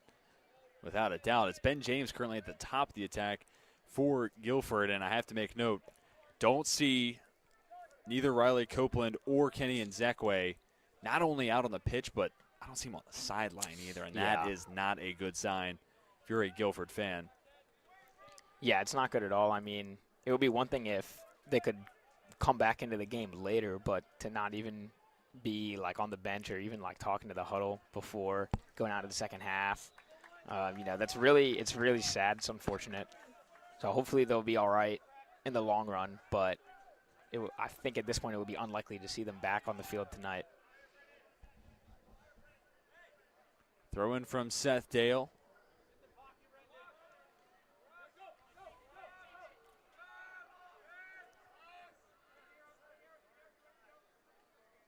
And it's also still Carter Averett in that center back spot. So when Kenny Nzekwe went down, if you missed it, as did Josh Auger. And that forced Averett to go from the holding mid to the center back spot, and Michael Rendon to fill in for where Averett normally is, and that shift continues. And I don't see Auger either on the sideline. Actually, on cue, I see him now still talking to some of the athletic trainers.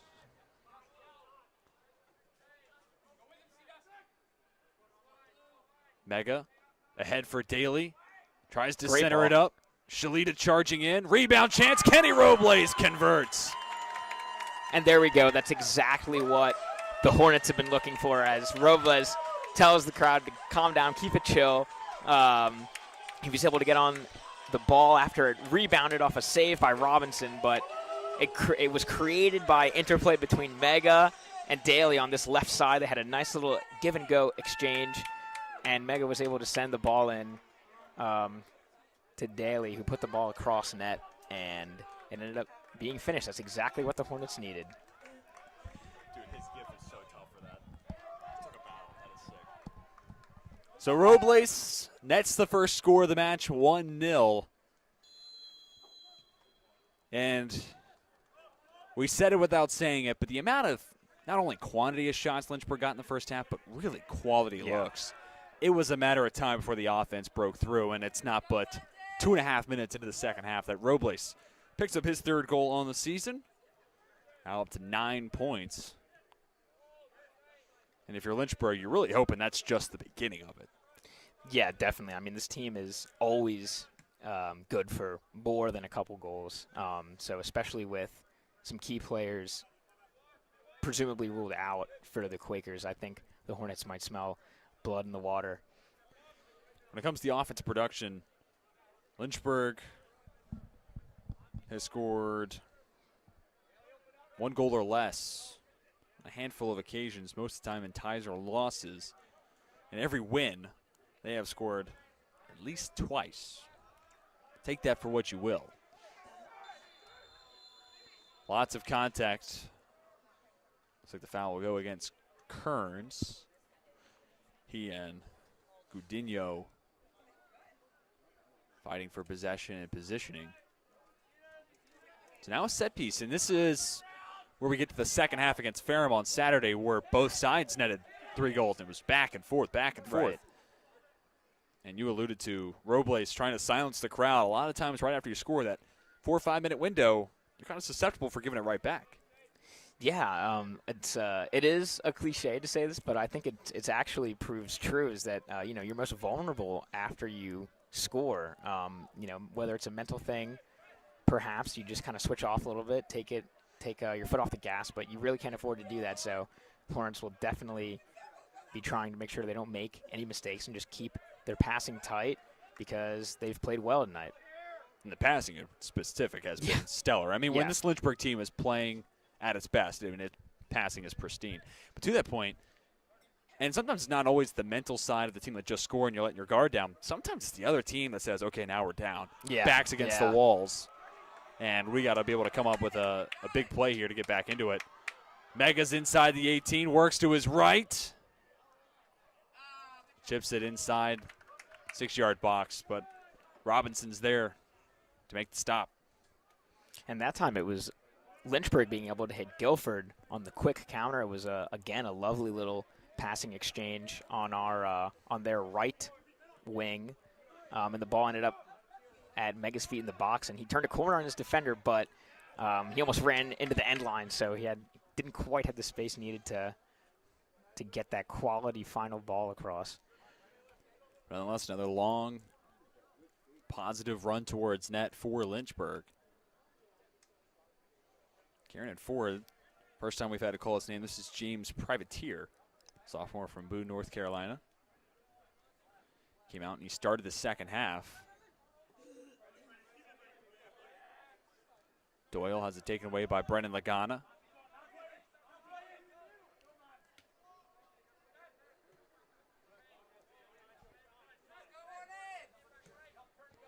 Daly has Mega ahead of him. Privateer steps up to pick up the junior. Inside the 18, looking for Kearns on the header. It's broken up by Guilford. Gudinho draws a lot of contact from Mega on the backside. This will almost certainly be a card for Mega. Clock will stop, 39:01. And our referee is reaching for the pocket. Mega pleads his case, but will be given the yellow.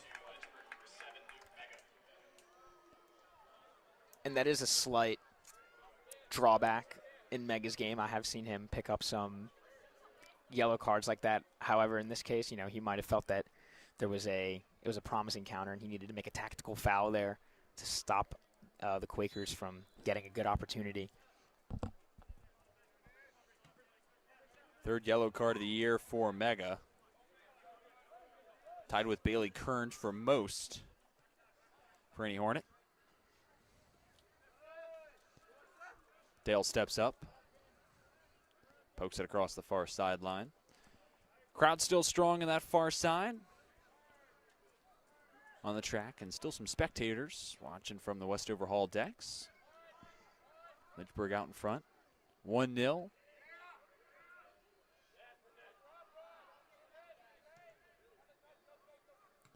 Dale looking forward for Lagana.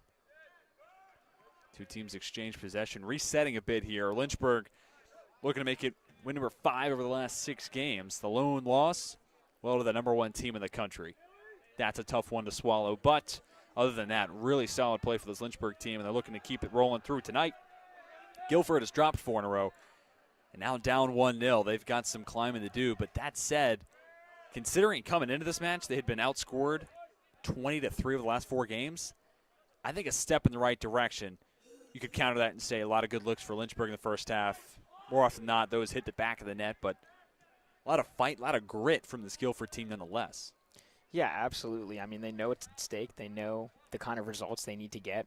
They need to get wins in conference, snap their losing streak.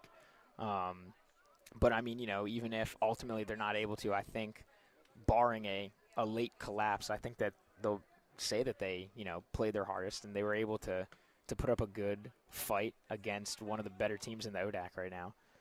And we'll see what happens over the next 37 minutes as Shalita penetrates deep and crosses it off the body of Privateer. Takes a tumble, too.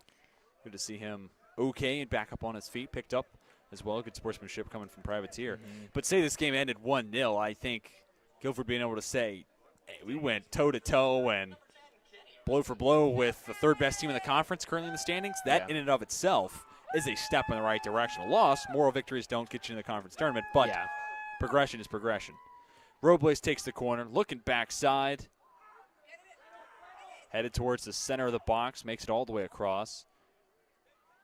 Robles takes a shorter corner, essentially. That's Flicks a smart back ball. Right at the 12-yard mark. We take the penalty strike, but cleared away.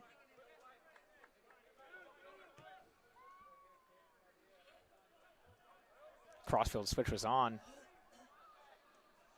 But the Quakers win it back.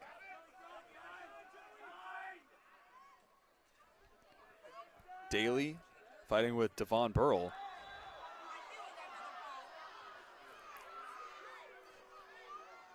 Lynchburg faithful disagreeing with that decision. Voicing their displeasure, so much so you could hear it across the pitch. Yeah.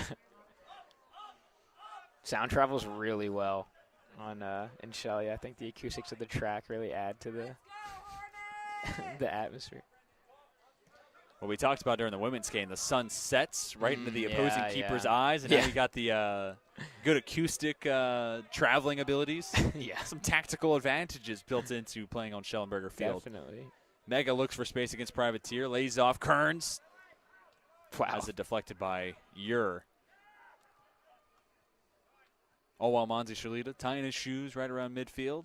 You got to do what you got to do. Shalita looking wide for Robles. Heads it in play. Has Burl in front of him. And Robles can be so twitchy one-on-one. This time he elects to play it back to Dale. Rendon wanted Lagana. Lagana picked up his 5th goal of the season on Saturday. The 5th and final goal of the night against Ferrum.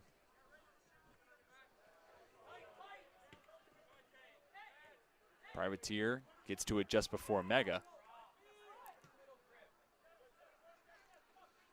Kicked out to the far side by Doyle. Good ball ahead. Step in front. Jasper Ardinger, who we noted this at the beginning of the broadcast. Ardinger had started the last 10 games. He's back out on the pitch, played in all 11 now, but not in the starting lineup. He, and then we have not seen Logan Haustein, to the best of my knowledge, junior who was 3rd-team All-Conference last year. And instead it was Ben James and then Patchy Rizinger Chapitia on in their places in the starting 11. And that's one of those things you try to figure out as you go through conference play, especially if you're 0-4, you got to figure something out. Yeah. So shifting players around, making starters reserves, putting new players in the starting 11. Got to try different things. Definition of insanity is trying the same thing over and over and over again, expecting a different result. And give credit to Coach Corey Speed, trying something new tonight. Yeah, definitely. I mean, sometimes it can pay to stick through. If a player's having a rough patch, maybe they'll be able to play their way through it, or maybe it was just an off game. But yeah, I mean, when you're at this point in the season and you just need wins, like, it's time to make a change. And I think Corey Speed's done. Wow, great play from Robinson there, diving out to punch the ball away. Just barely gets the hand on it and slows down the Lynchburg attack. But yeah, I mean, sometimes you got to make a change. And I think the Quakers have come out, they've looked ready, so credit to the coaching staff. Stick at the back, a little slip, gives Quakers the ball at the midfield. Unsure what exactly happened there for Phillips. He's okay. Yeah, up he's and fine. walking. Yeah.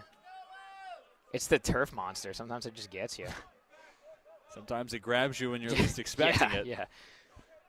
Robles on the attack. Oof. Pretty dribbling moves. Tries to center it up. Had Mega at the 6. Pass is broken up. Credit there to Ardinger. The last line of defense just in front of Robinson.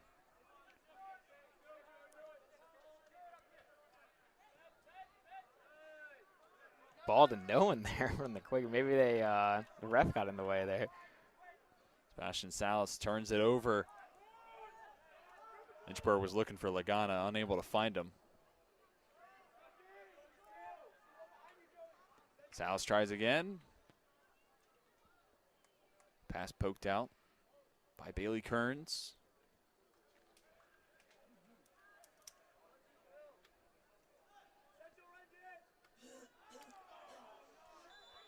Gudinho tripped up and will get the foul call.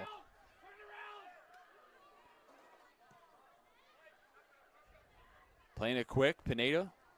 The receiving end on the near side. Joey Daly, the defender in front of him. Goes off at Daly. Throw in for Pineda.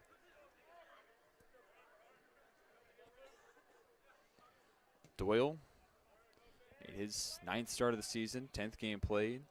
Started 8 of the 10 games that he played in last year. His 1 goal in the year came against Washington and Lee. 8-2 final score, but a couple of Quakers able to find the back of the net.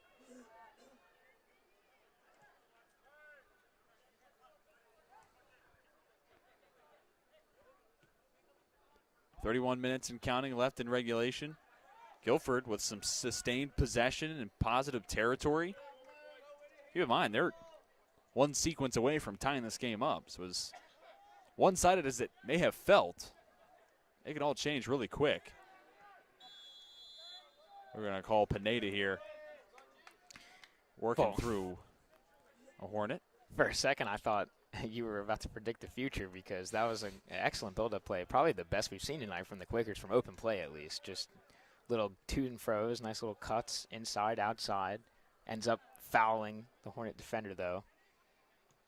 Yeah, I have to be careful with how I word things. Yeah. I was the guy who caught a lot of blame for the CNU tie. Yeah.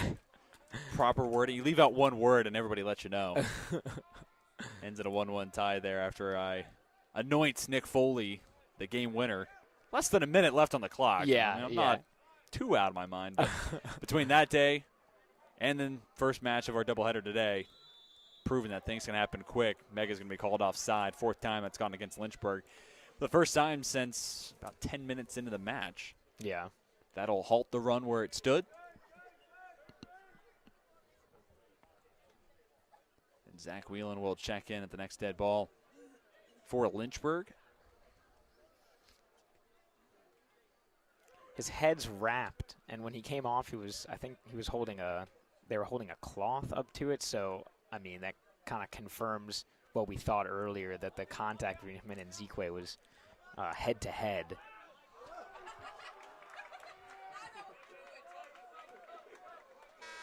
Subs will check in, so Whelan, as we mentioned, will come in, as will Auger. You noted the headband, so Auger. Oh, yeah, that was one Auger. more. That was not clear, my bad. You're all good, you're all good. Auger checks back in and is wearing the headband. And a variety of substitutions checking in for Guilford, including Patchy Rizinger Chapatia, Bruno Gonzalez, Cortez Herring, as well as Jesse Guzman.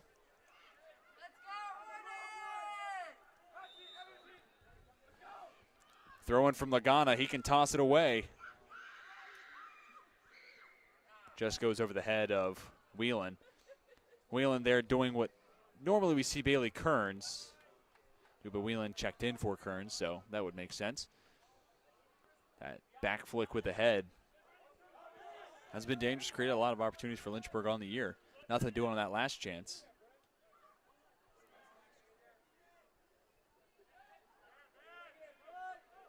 Privateer for Ure. Boomed out to midfield. Auger showcasing that his head is good to go.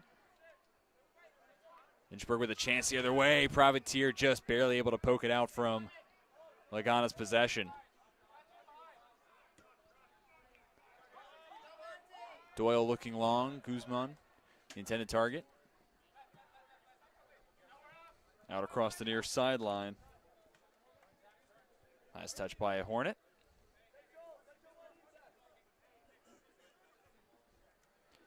Throwing goes to Junior Chavez.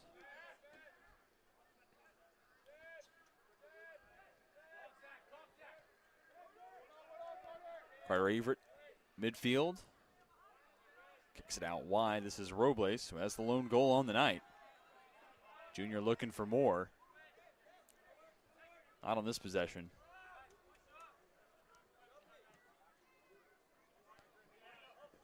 Race to the sideline. Phillips the first to it.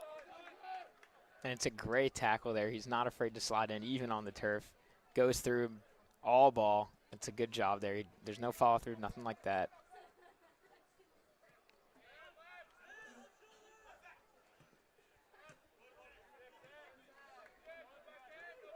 Whelan takes it away.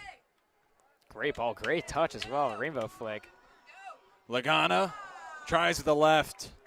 Misses wide left. You can see how comfortable Lagana is taking strikes with that left foot. It is a special skill he has. And also leading up into that play. First touch and then heads it down to himself. Yeah. Wow. Not bad for a sophomore.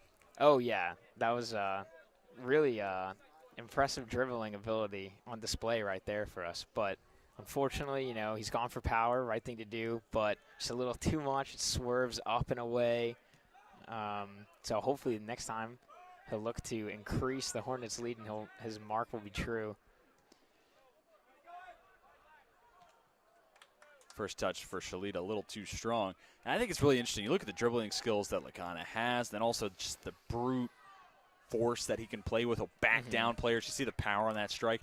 Yeah. And then you have him flanked by Mega and Yeah. Robles, Yeah, too yeah. soft, finesse, can create for themselves, can create for others.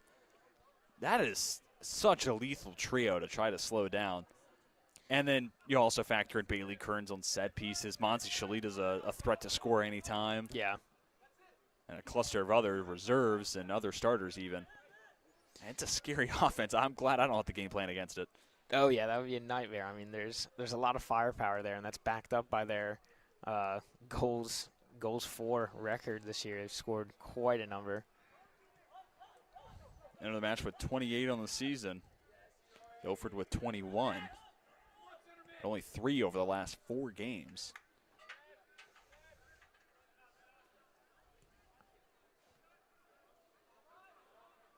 Give us to Shalita. Tries to thread the needle for Lagana. Averett out wide for Robles, able to keep pass in play.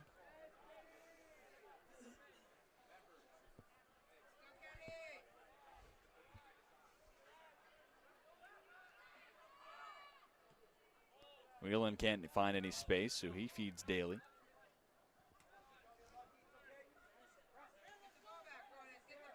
Guilford looking to build back, working left to right. Guzman, far side. Salas has it taken away. And not to sound like a broken record, but we have seen Guilford get some opportunities, maintain possession, but a majority of it's come across the back line with their passing. And it feels like as soon as they try to go across midfield, Dale, Daly, Averett, someone, Shalita, is there to just take it right away. Yeah, they've been getting shut down. I mean, Gallagher has hardly had to touch the ball tonight. He hasn't had to register a save even. And you can't, it's obvious, but it's true. You can't score if you can't generate shots. So, I mean, they've had some decent build-up play, but it needs to result in an end product or else they're going to be 0-5. Jair Ballesteros enters the match for Guilford. And for Lynchburg, Patrick Pacunas and Liam Lovell turn to play. You and I were talking before the broadcast and saying, oh, man, it's a rematch, the ODAC championship. Yeah. But Guilford's 0-4 in conference play. How many players are not back? And Yeah. there are definitely some key contributors from the back line and in the midfield gone. And maybe that's why you see Guilford surrendering, more shots per game, and ultimately the scoring numbers are up against their defense. But at the same time, I don't know if I can put my thumb on what isn't working for this team right now, because they still feel better than 0-4 and 5-5 overall. And we're seeing them without Copeland and Zekwe out there for all of the second half so far, and a good portion of the first half as well. This ball is still live. Lovell chips up and over. Yeah, it's a poor shot in the end from Lovell, but it's such a hard technique to get right, and he's made the right decision there. You definitely want to put your foot through it, but if you don't get your body over it, it's always going to go up like that. So it is a very difficult technique, but unfortunately, it would have been a good field goal. Pacunas wins it back for Lynchburg. Does it again. Oh, great move. Looking for space to his right. The shot deflected. Dale flies in, picks up the loose ball. Has Salas in front of him. Take him towards the end line. Deflected off the body of Salas, but it goes across the sideline. So it's thrown deep into positive territory. The chances have been there, but Lynchburg's still looking to break through with that second score. Robles scored 2 minutes into the second half, and it felt like the floodgates were soon to be opened. But since then, it's been more of what we saw in the first half, where chances, good looks, sure, but nothing to finish through and follow and end the play. Yeah, exactly. I mean, credit to the Quakers defense. They've done a good job dropping back and just closing down the opportunities. I mean, they've blocked numerous shots inside their 18-yard box, but unless they can get something going on the counter here and grab a goal, then they're not going to be able to get a result. I also do want to give credit to Roman Robinson. Oh, there yeah, have been plenty of occasions where it's not that he's been lucky by any stretch. He has made a couple of fantastic saves, including one against Luke Meg in the first half where he lays out and needs every inch of his body. Yeah. The second where he fields a missile from 6 yards out. Don't know Yeah. how he got his hands up in time, but he did. And, I mean, he's just come through. He's also charged out, cut off lanes, poked it away from Bailey Kearns earlier in the second half just before the senior could get to it. Yeah. Otherwise, it's, open net. So Robinson has been a big part of why it's just 1-0. Yeah, absolutely. I mean, his save percentage record doesn't really tell the full story because he's clearly a quality keeper. He makes great saves, but just the issue is, if you're giving up, if you're surrendering that many shots, then some of them are going to get in. But it's through no fault of Robinson's, at least not tonight. Robinson's still a young player, sophomore, so you don't want to see him face a whole lot of shots, but you could also look at it as him getting a whole lot of reps in. Yeah. A whole lot of quality experience for sure. Trevor Miller checks in for the Hornets, as does Ty Tegler for Guilford.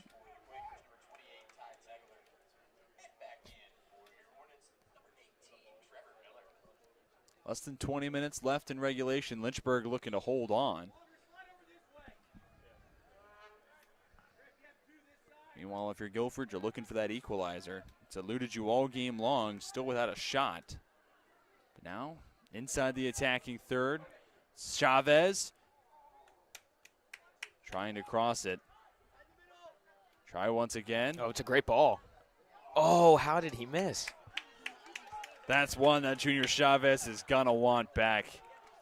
Headed down well by Guzman, and Chavez came forward and was trying to go backside post. Looked like he had the opening against Gallagher, but the junior leaves it wide left.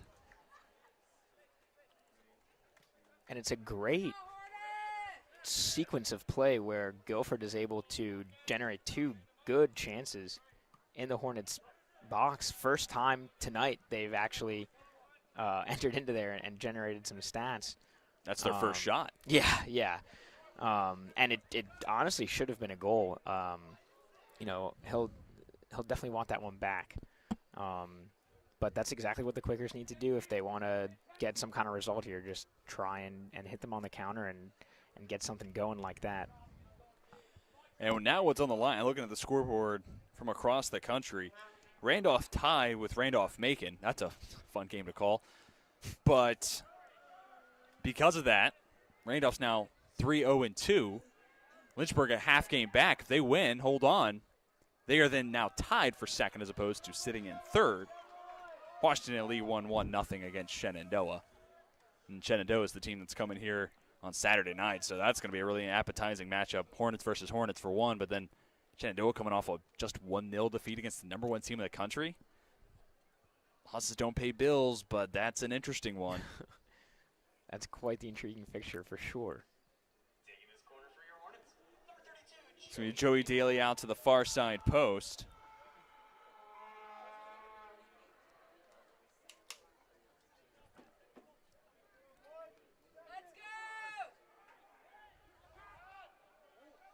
Headed. Wow. Off the top of the post, and the rebound chance looked like Phillips.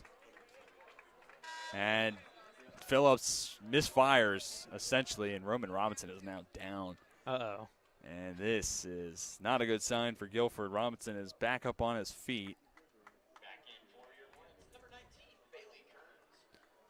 Okay, well, that's a relief for the Quakers. I mean, that would have been very unlucky. I mean, 3 significant potential injuries to their players tonight, but good to see Robinson back on his feet. But back to that corner, I mean, that was a great delivery from Daly, and I believe it was Kearns at the back post, was able to just, he went for placement, and it almost paid off. I mean, he was able to get that ball just redirected up into the upper 90 almost of that near post, but Robinson again called on to make a near full extension diving save. And now a turnover for Lynchburg. Gudinho can't find any space. Also looking around the league for scores, EMU scored its first win. So if Guilford loses, they will be sitting by themselves at the bottom of the ODAC. So the Quakers certainly looking. Find a goal, at least get a tie, force overtime, keep this game going. Currently down 1-0. Got a big stop just a moment ago. Prevent them from going down by 2 goals. So Auger gives over to Dale.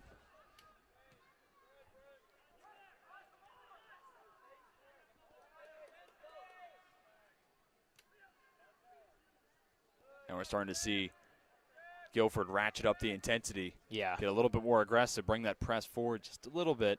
Yep. And it's also helped. Lynchburg's been forced to reset and trying to build from their half of the pitch. Miller's called offside. And now Riley Copeland has returned out of the locker room for Guilford. That's not to say he's going to return to this one, but it's a step in the right direction for Guilford. Still no sign of Kenny and Zekwe on the sideline. This is Ryan Doyle. Takes Averett on one-on-one. Wow. A couple Lynchburg players fall over one another. Kearns. Will box out Godinho. Good ball up the near sideline. This will force Guilford at the minimum to reset their own half of the pitch. And Privateer sent retreating. He'll have the honors of tossing it in.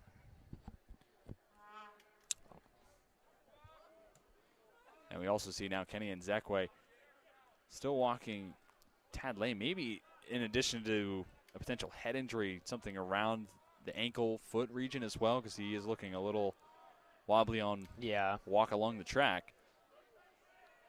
So Copeland we might see return, and Zekwe I would say is doubtful. Yeah, it looks like he's going. It looks like he's just now going back to the locker room. So Brennan Lagana, Monty Shalita, Luke Mega, Kenny Robles.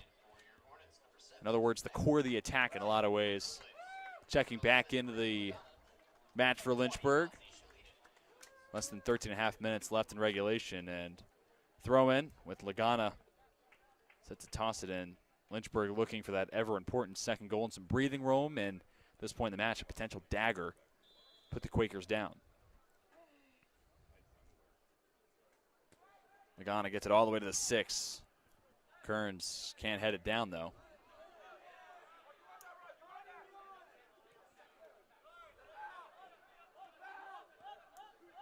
And Godinho actually just took it off the square of the chest.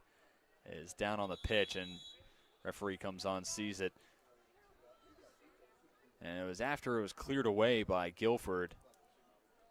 Looked like Carter Averett was trying to pop it back up, create another chance for Lynchburg. Instead found the sternum of Godinho, and you could just see him favoring it and almost certainly got the wind knocked out of him. That is not a fun feeling. No, it's not at all. Especially when you've been running hard for almost 90 minutes. I mean, real, you just gotta take a seat when that happens sometimes. And especially when you look at the bench and you already factor in, and Zekwe not coming back. Copeland, maybe not. Yeah. Already saw Robinson, little shaken up. He's been able to stay out there, but who knows if that's lingering. Yeah. It's unfortunate for Guilford. Not only are you down by a goal, running out of time to try to complete a comeback, steal one on the road against one of the best teams inside the conference. Also these injuries and nicks and bruises. No one's playing at 100% at this point in the year, but things are starting to mount up at an alarming rate for Guilford. It's a demanding sport. It requires a lot of stamina and endurance, and I mean, even it's not as contact heavy as something like lacrosse or obviously American football, but those knocks can pile up. It's not free of contact. Yeah, at the same time, not by any we've stretch. Certainly seen that tonight. A very physical game between both sides tonight in conference play. Sebastian Salas as well as Adrian Pineda turn to the pitch for the Quakers. Coutinho must feel like he's been robbed by this referee. That's probably the third time he's felt he's earned a foul. Across the end line, it goes. Goal kick coming from Robinson.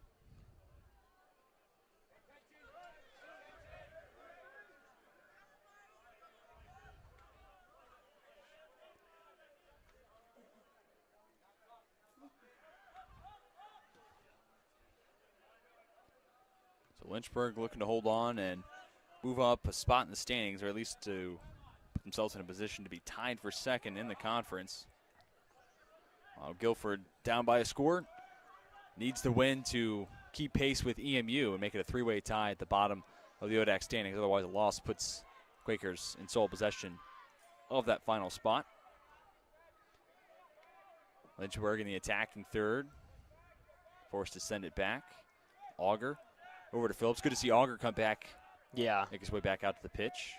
He and Nzekwe both went down on the same set piece towards the end of the first half. Daly has Mega.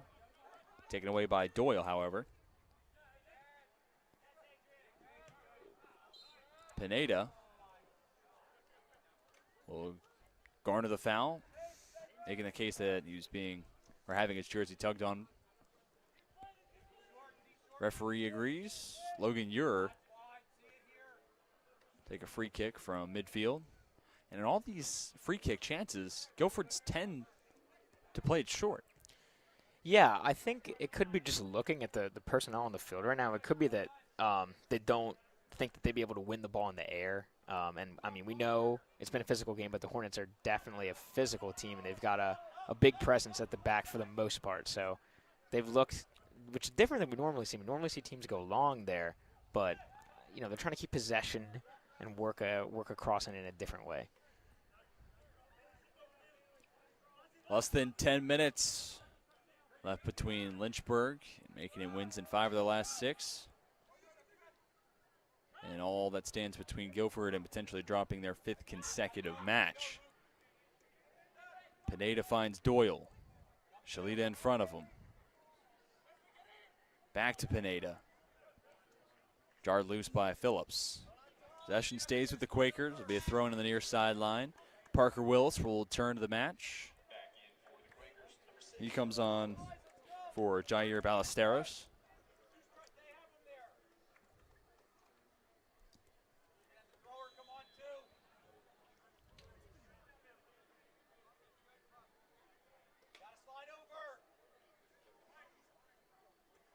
Toss to the 6, headed down by Kearns.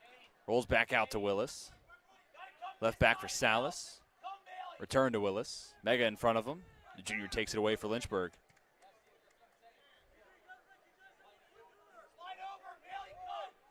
Cleared across the sideline. Lynchburg buys some time. Gives back to Privateer. His pass a little off the mark. And instead of landing at the feet of Gonzalez, the keeper Robinson forced to come all the way forward. Yeah, bombs it ahead. And that pass allowed Lynchburg the ability to step up, and they were able to have their back line step, and it forced the Quakers back out of their position there. And now the Hornets, I believe, retain possession on this throw-in. So, and I think that's another element to soccer that maybe doesn't get talked about a whole lot in a broadcast, but field position and where a scrum for possession is happening. Throughout a lot of this match, it's been Lynchburg operating in the attacking third, then they get reset, they're at midfield, and they build from there. Yeah. But a little bit here in the second half, it's been pushed back towards midfield. But as it feels like Guilford is making some strides and pushing Lynchburg back, Luke Mega, Brennan Lagana connect and move the Hornets ahead 2-0. And, I mean, who else was it going to be, right? Of course it was going to be Mega down that left side. He turns the corner on his defender, and he delivers a great ball on the carpet with the outside of his foot, and Lagana's at home for the easy finish on the empty net. And they'd been feeding Lagana a ton tonight, and there's nothing Robinson can do. He's drawn out so far, trying to step up against Mega, and then Lagana, maybe the easiest goal of his season so far, taps it home. Lynchburg moves ahead 2-0. Lagana's 6th goal, tying him with Luke Mega for the most on the team, and Mega picks up his 3rd assist. And that serves as the dagger in a lot of ways for Guilford. Don't need a repeat of the CNU game. Don't hold me to it. Different context. But Guilford, despite feeling like they were making strides, you could still feel a lot of players are zapped, a little gassed, and Lynchburg pressing the attack. And that's something that I think with this, how deep this team is and how much they can rotate players in and out. This one's taken away by Godinho. Godinho ahead. Onside. Artiger can't do anything with it. But just a few moments ago with about 15 minutes left in the second half. You have Shalita, Lagana, Robles, Mega all check in, all with some fresh legs and not out of breath. I mean, that is such a huge advantage for a team that obviously is looking to go back-to-back in the ODAC. Yeah, 100%. I mean, we've said it before and we'll say it again. It's so good and helpful to have just that ability to call on your depth and really, and even though you're not losing that much when, you know, the subs are on the game, the ability to just get the starters to a couple minutes to catch their breath again, like you said, is just huge.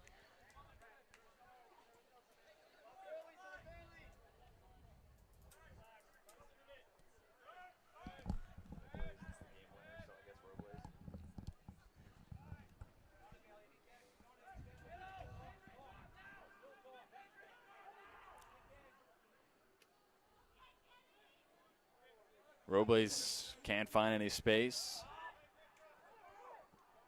85th minute now.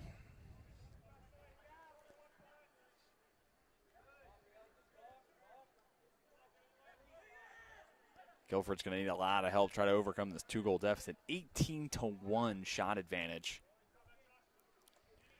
for Lynchburg tonight. And it's another one of those matches where it feels like we were saying it all night long, but possession. It's tough to beat Lynchburg when you're fielding that attack for 80, 75% of the match for sure. Yeah.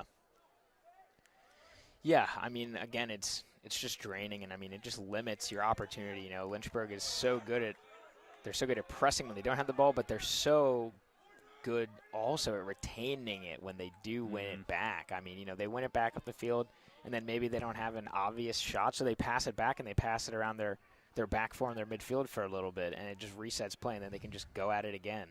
And that's where, yeah, sure, Robles, Mega, Lagana, they're the guys who rack up the goals and the assists, but the passing from Averett, from Kearns, Dale, Daly, Phillips, Foley's not playing tonight, but Auger in his place. Yeah. It's so crucial how this team wants to play. 100%. And, you know, it makes it interesting for next year. The positive is the reserves have stepped up in a big way, but what do you do next year with no Griffin Phillips, a senior? What do you do without Bailey Kearns, who's a senior? Same for Carter Averett. You're not going to have a grad student in Nick Foley next year. It's really interesting. The bright side, Josh Auger getting his 4th start of the year as a sophomore. Lovell, nice reserve. Whelan looked really good also as a sophomore. So the nature of college athletics, it can be a little overwhelming, but also really exciting to see young players step up and take over those spots. As Guilford worked their way out to the far side post, earned a corner. Sent it to the 6. Gallagher gets his hand on it. First time he's really been tested in any sort of fashion tonight. Nothing really doing on the chance. And this is where the Hornets do need to be careful because there still is a non-zero amount of time left on the clock. And, you know, despite the fact Guilford have only really had one clear-cut opportunity, it should have been a goal, but it wasn't. That being said, goals change games. I mean, if they got one, maybe on that corner, maybe with that earlier chance, you know, it might just change the nature of the game, and, you know, anything can happen. So the Hornets have got to keep it sharp. They don't want to put themselves in a position where they're suddenly it's 2-1, 2 minutes left on the clock. I mean,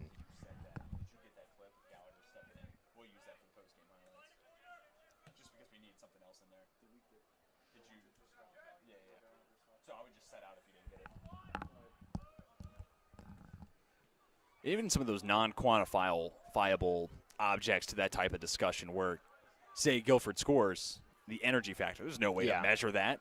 But you'd have to think the Quakers be reinvigorated, back into it, only down by a score. Okay, let's make this happen. We found the back of the net. We proved we can do it.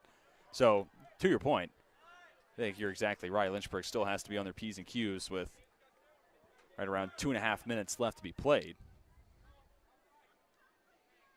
And it's also a little bit of a mindset thing, right?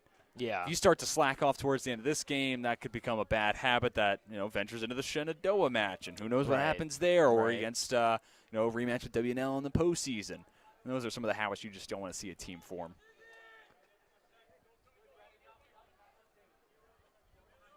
The upcoming slate for both teams, Lynchburg will host Shenandoah. The final of our triple header coming to you on LHSN this Saturday.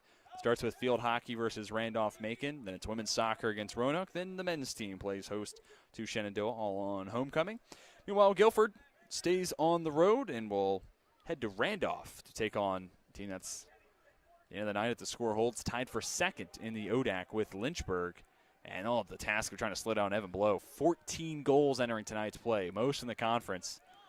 And that sets up a really fun pairing if Kenny and Zekwe is back out onto the pitch and hopefully healthy. I mean, two of the premier goal scorers the ODAC has to offer. Lynchburg's going to pass it across the back line.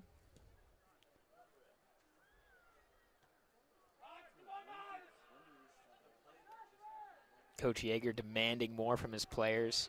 Still a minute and a half left, but he still wants them fighting for every ball, getting back when defense is required.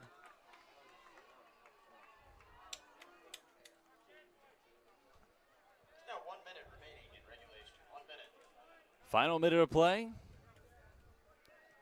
Dale will play the free kick short to Shalita, and this one all but over the win for Lynchburg. Proves the Hornets to 8-4-1 on the season, 4-1 in conference play, and makes it wins in 5 of their last 6, and it becomes the 3rd shutout in that duration. Guilford is going to drop their 5th consecutive, fall to 0-5 in conference play, 5-6 overall, and they will hold the bottom spot in the ODAC standings all to themselves now after EMU picks up a 4-0 victory over Ferrum. Now as the final seconds wind down, George, recapping what we saw tonight, let's start with Guilford. What were some of, I know it's tough, no goals, only 1 shot, 2 of your key players are hurt, but long term, I think especially you can be happy with the performance from Roman Robinson. You know you have something special there with a sophomore keeper who's only going to continue to get better. Yeah, definitely. I mean, he made a number of quality saves on the night. And I think overall, you know, despite the result, it was always going to be a tough fixture and a tough stretch of fixtures for the Quakers. So, you know, they approached it with the drive and intensity that's required. Sometimes it's just not in for you though on the night.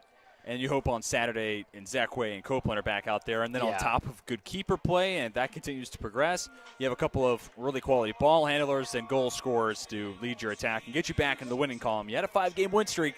Got to get back to that place. You know this team is capable of it. Flip side, Lynchburg, more of the same. This team, especially when they have the pristine passing working and they can control the clock like they do, I mean, it's tough to stop. They get so many looks, and almost all of them are really quality chances. Yeah, absolutely. I mean, I think that's what makes them so special this year especially, is that it's not the number of shots that they're putting in, which is still quite numerous, but it's where the shots are coming in from. They're close. They're inside the box, or if they're outside the box, they're on target. They're creating quality chances, and that really shines through their performances. And I think, adding on to that, one last note, part of what makes that attack so special is it's not just Lagana. It's Robles. Is it Mega? Is it Lagana? Who knows? But another win in the books for Lynchburg. Again, 8-4-1 on the season, 4-1 in conference play. Quakers fall to 5-6, 0-5 in ODAC action. That's going to do it for us for Schellenberger Field. Thank you all for tuning in, whether it's for just the men's game or for both games of our doubleheader. I greatly appreciate you spending your Wednesday night with us. For my broadcast partner, George Diamond, my director, Sam Rice, and the rest of our fantastic LHSN broadcast crew, my name's TJ Wingert. And until next time, we are signing off.